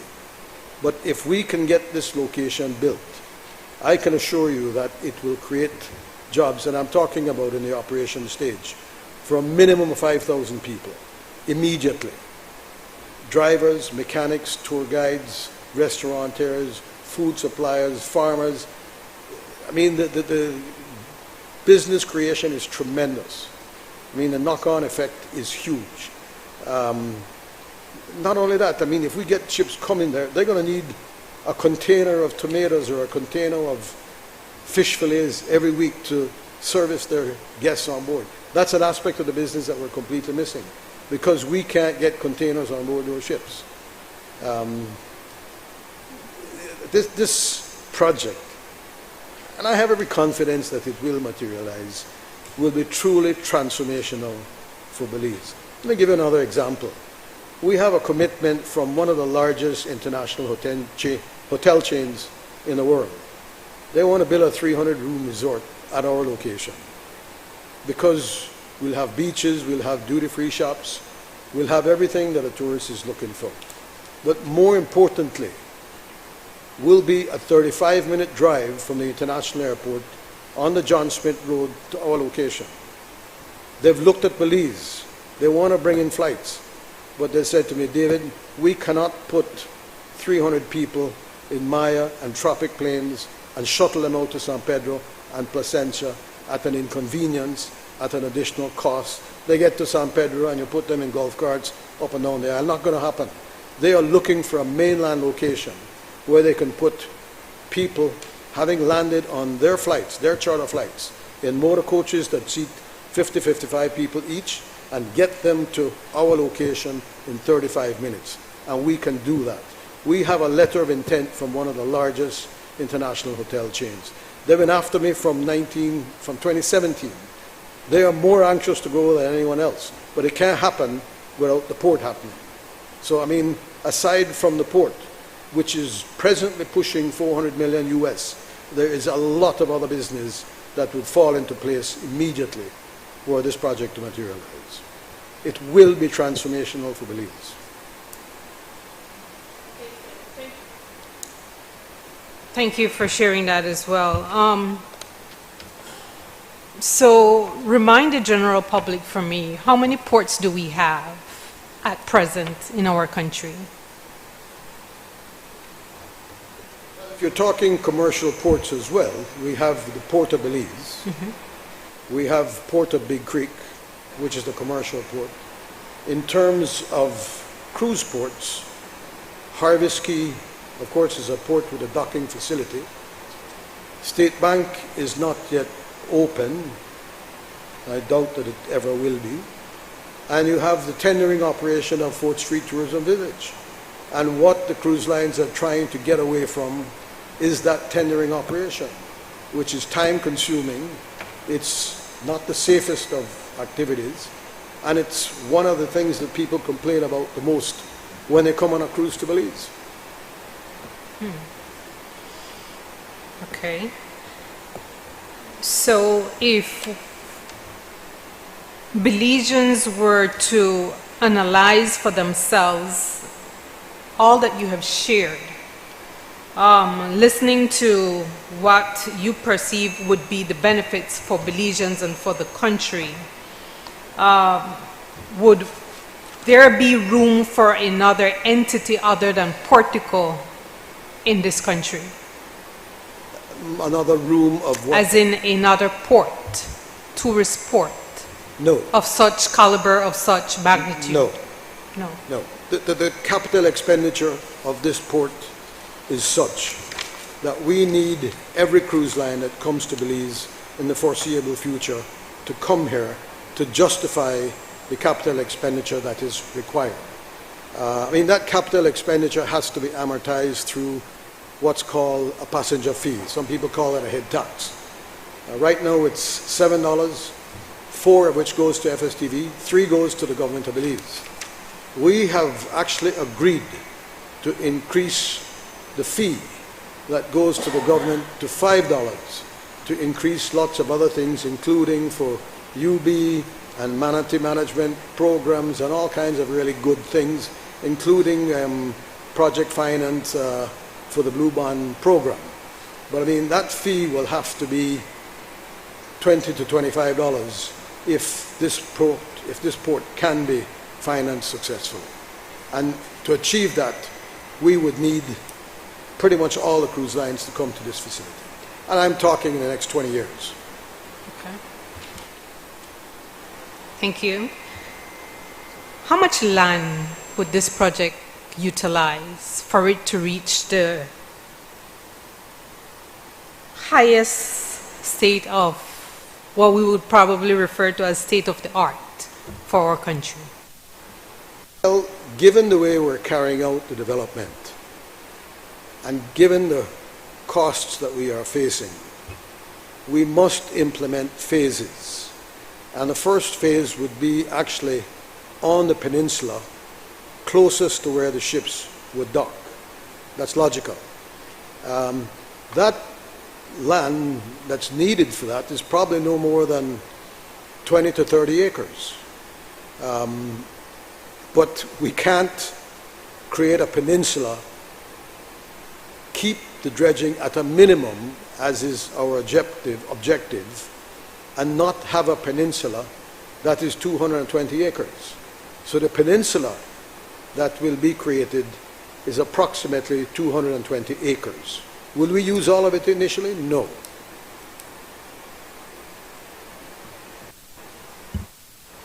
Thank you, sir.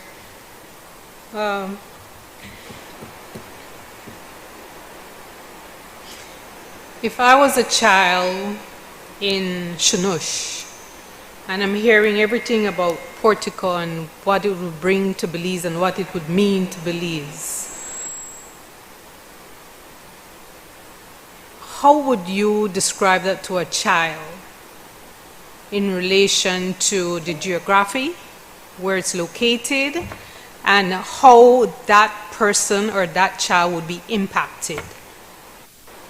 Senator, as we speak, as small as the industry is compared to where I think it will be 5-10 years from now. Hundreds of guides mobilize daily from as far as Corazon and Benque to come into Belize to avail themselves as jobs as tour guides. If that child is a child, her father will probably get a better paying job because of it. Her father has the option really to get into agriculture and to create produce that restaurants will require and produce that ultimately could be processed and stacked in containers and sold to the ships. Belize is missing a tremendous amount of opportunity because our agricultural product cannot today be placed on board the ships. So there are lots of opportunities. Better jobs, more benefits for everyone in Shunush. The list goes on. Senator Moody, sorry. Can I ask that you cede your questioning for the time being, just so I have several senators who have raised hands. Can we come back to your line of questioning? All right. Who was first? Go ahead, Senator. We'll come back. Sorry? Sorry. Are you ceding to Senator Bennett? Sorry. I'm just making sure everybody gets equal time.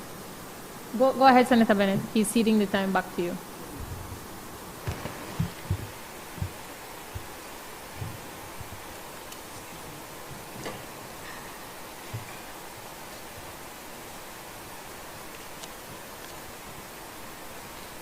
Given the magnitude of the vision that you have for Portico, the full functionality Belize would feel the full functionality about what time frame? Are we looking at the 5-year? I heard you mentioning 5 to 10 years. Is that what you are thinking would be the possibility for us to experience what you have shared in terms of your vision? Anticipate that we could be open in 2028. And that depends on how much impediments there is to us by sessions like this. We know we have the support of the cruise industry. We anticipate that... Excuse me, Mr. Gegg. Given that Excuse me, Mr. Gegg. Sorry. Please recognize that the full Senate has authorized this committee to conduct its work under the powers of the Constitution. I cannot, as chair, allow you to infer or allude that somehow the senators, in carrying out their mandate required by the Constitution, is unacceptable.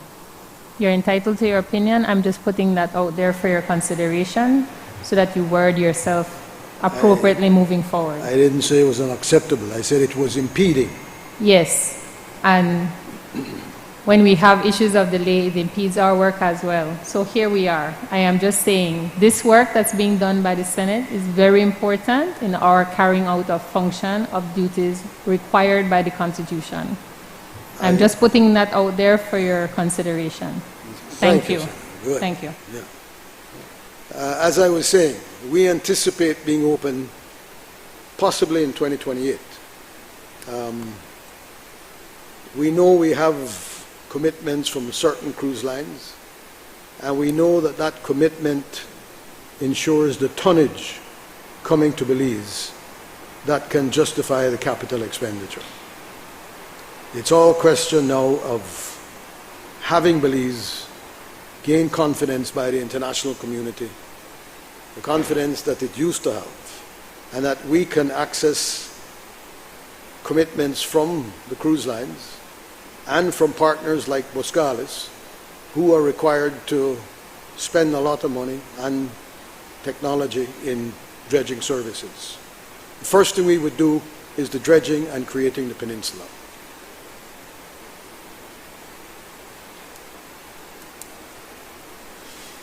All right, sir. I just have one last question, and then I will revert back should I have any further question through the chair. I'm not a business expert, but I do know that in the business world, at times there are negotiations, there are considerations, there are agreements that are done in an effort to support such a project as you are now sharing with us. Do you believe that what was granted to your company was in the best interest of this country? In terms of exemption or any consideration that was given to you? We don't have any exemptions yet, Joe. I mean, we have a definitive agreement, and that needs to be passed in Parliament. But to answer your question, yes, I think what we expect to have is necessary. Without a doubt, the location is the only one that can accommodate, especially the long term of the industry. Look, you know, there have been others who have come after me for the last few years. I came out of nowhere with this project because I knew that our location was the only one that was suitable. And I started long after the others. And I not got any money, but I knew what I was doing. I know the industry. You know, the cruise industry is my bread and butter. It's my life.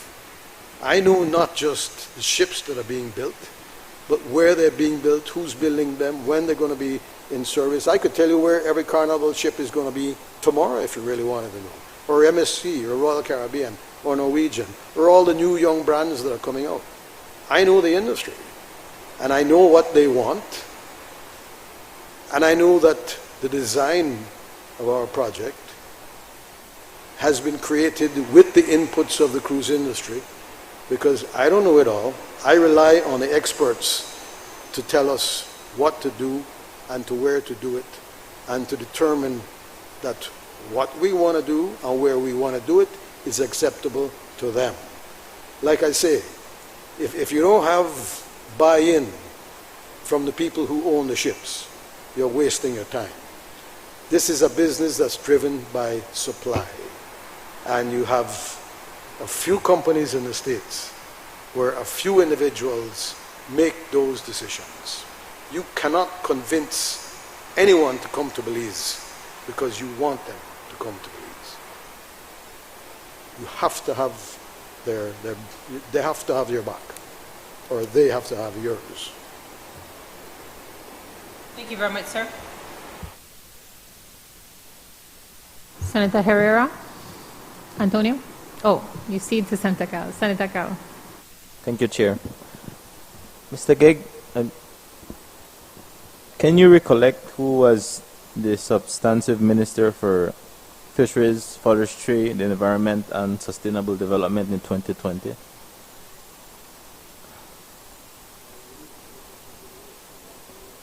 Dr. Amar Figueroa.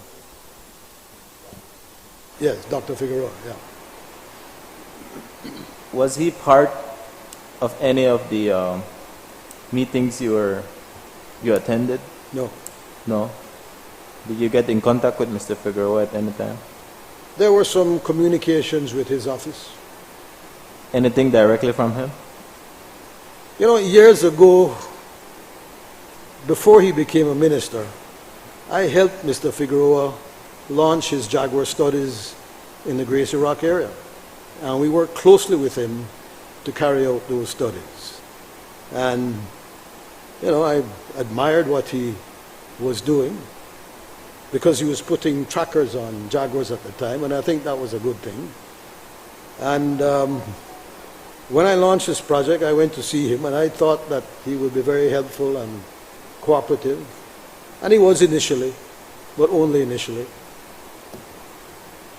It's quite interesting, Mr. Gegg, because just doing some research here to also recollect my memory, that in 2020 was when Dr. Figueroa, well, February of 2021 was the time when he was actually promoted to be the substantive minister for this project, and then hearing from you now that you helped him in some aspect. Now, here he was in government, and you and your company wanting to get a project going. There's a saying where people say that there's no free lunch. There's no... Free lunch. Oh. What I'm getting to is that you help someone, and of course when you need help, you'd expect them to help you as well. Did Dr. Omar Figueroa, did you approach him or him approaching you to expedite any of these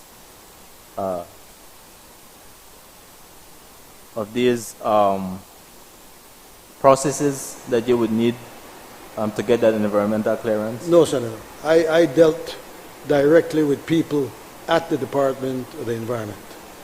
There may have been a couple meetings where his CEO may have been present, Right. but after an initial meeting that I had with Dr. Figueroa, probably, I don't know, maybe 2018, I did not see him again after that. Okay, thank you. Colleagues, sorry, Mr. Gegg, yes. Several of you have indicated you have long lists of questions to ask Mr. Gegg. I note the hour, and we have other business that we need to do in camera. Mr. Gegg, I will, on behalf of the committee, prevail on you that we suspend your questioning for today and agree upon a date convenient and practical to both the committee and yourself. I want to be mindful of your schedule as well, so that we can resume this questioning. Is that something you can consider? I would prefer to wrap it up today, but if that's what you Yes. decide, I will go with that. Please, based on what I am getting from my colleagues, we may be here until midnight, and typically the Senate is only open until midnight for budget, etc., and we have to be mindful of the staff as well, as much as the committee is determined to be expeditious. So we do commit that we will get a date to you sooner rather than later. Will you be in country within the month of May without divulging your travel schedule? I could get a call tomorrow, and I'll leave in 2 days. Okay. And if it's an important call, I will leave in 2 days. My travel schedule is unpredictable. Okay. We will fix that date well in advance so that if you get that call, at least you can let them know you've gotten an important call from the Senator as well. With all respect, Senator, those travel commitments and those meetings are a little more important.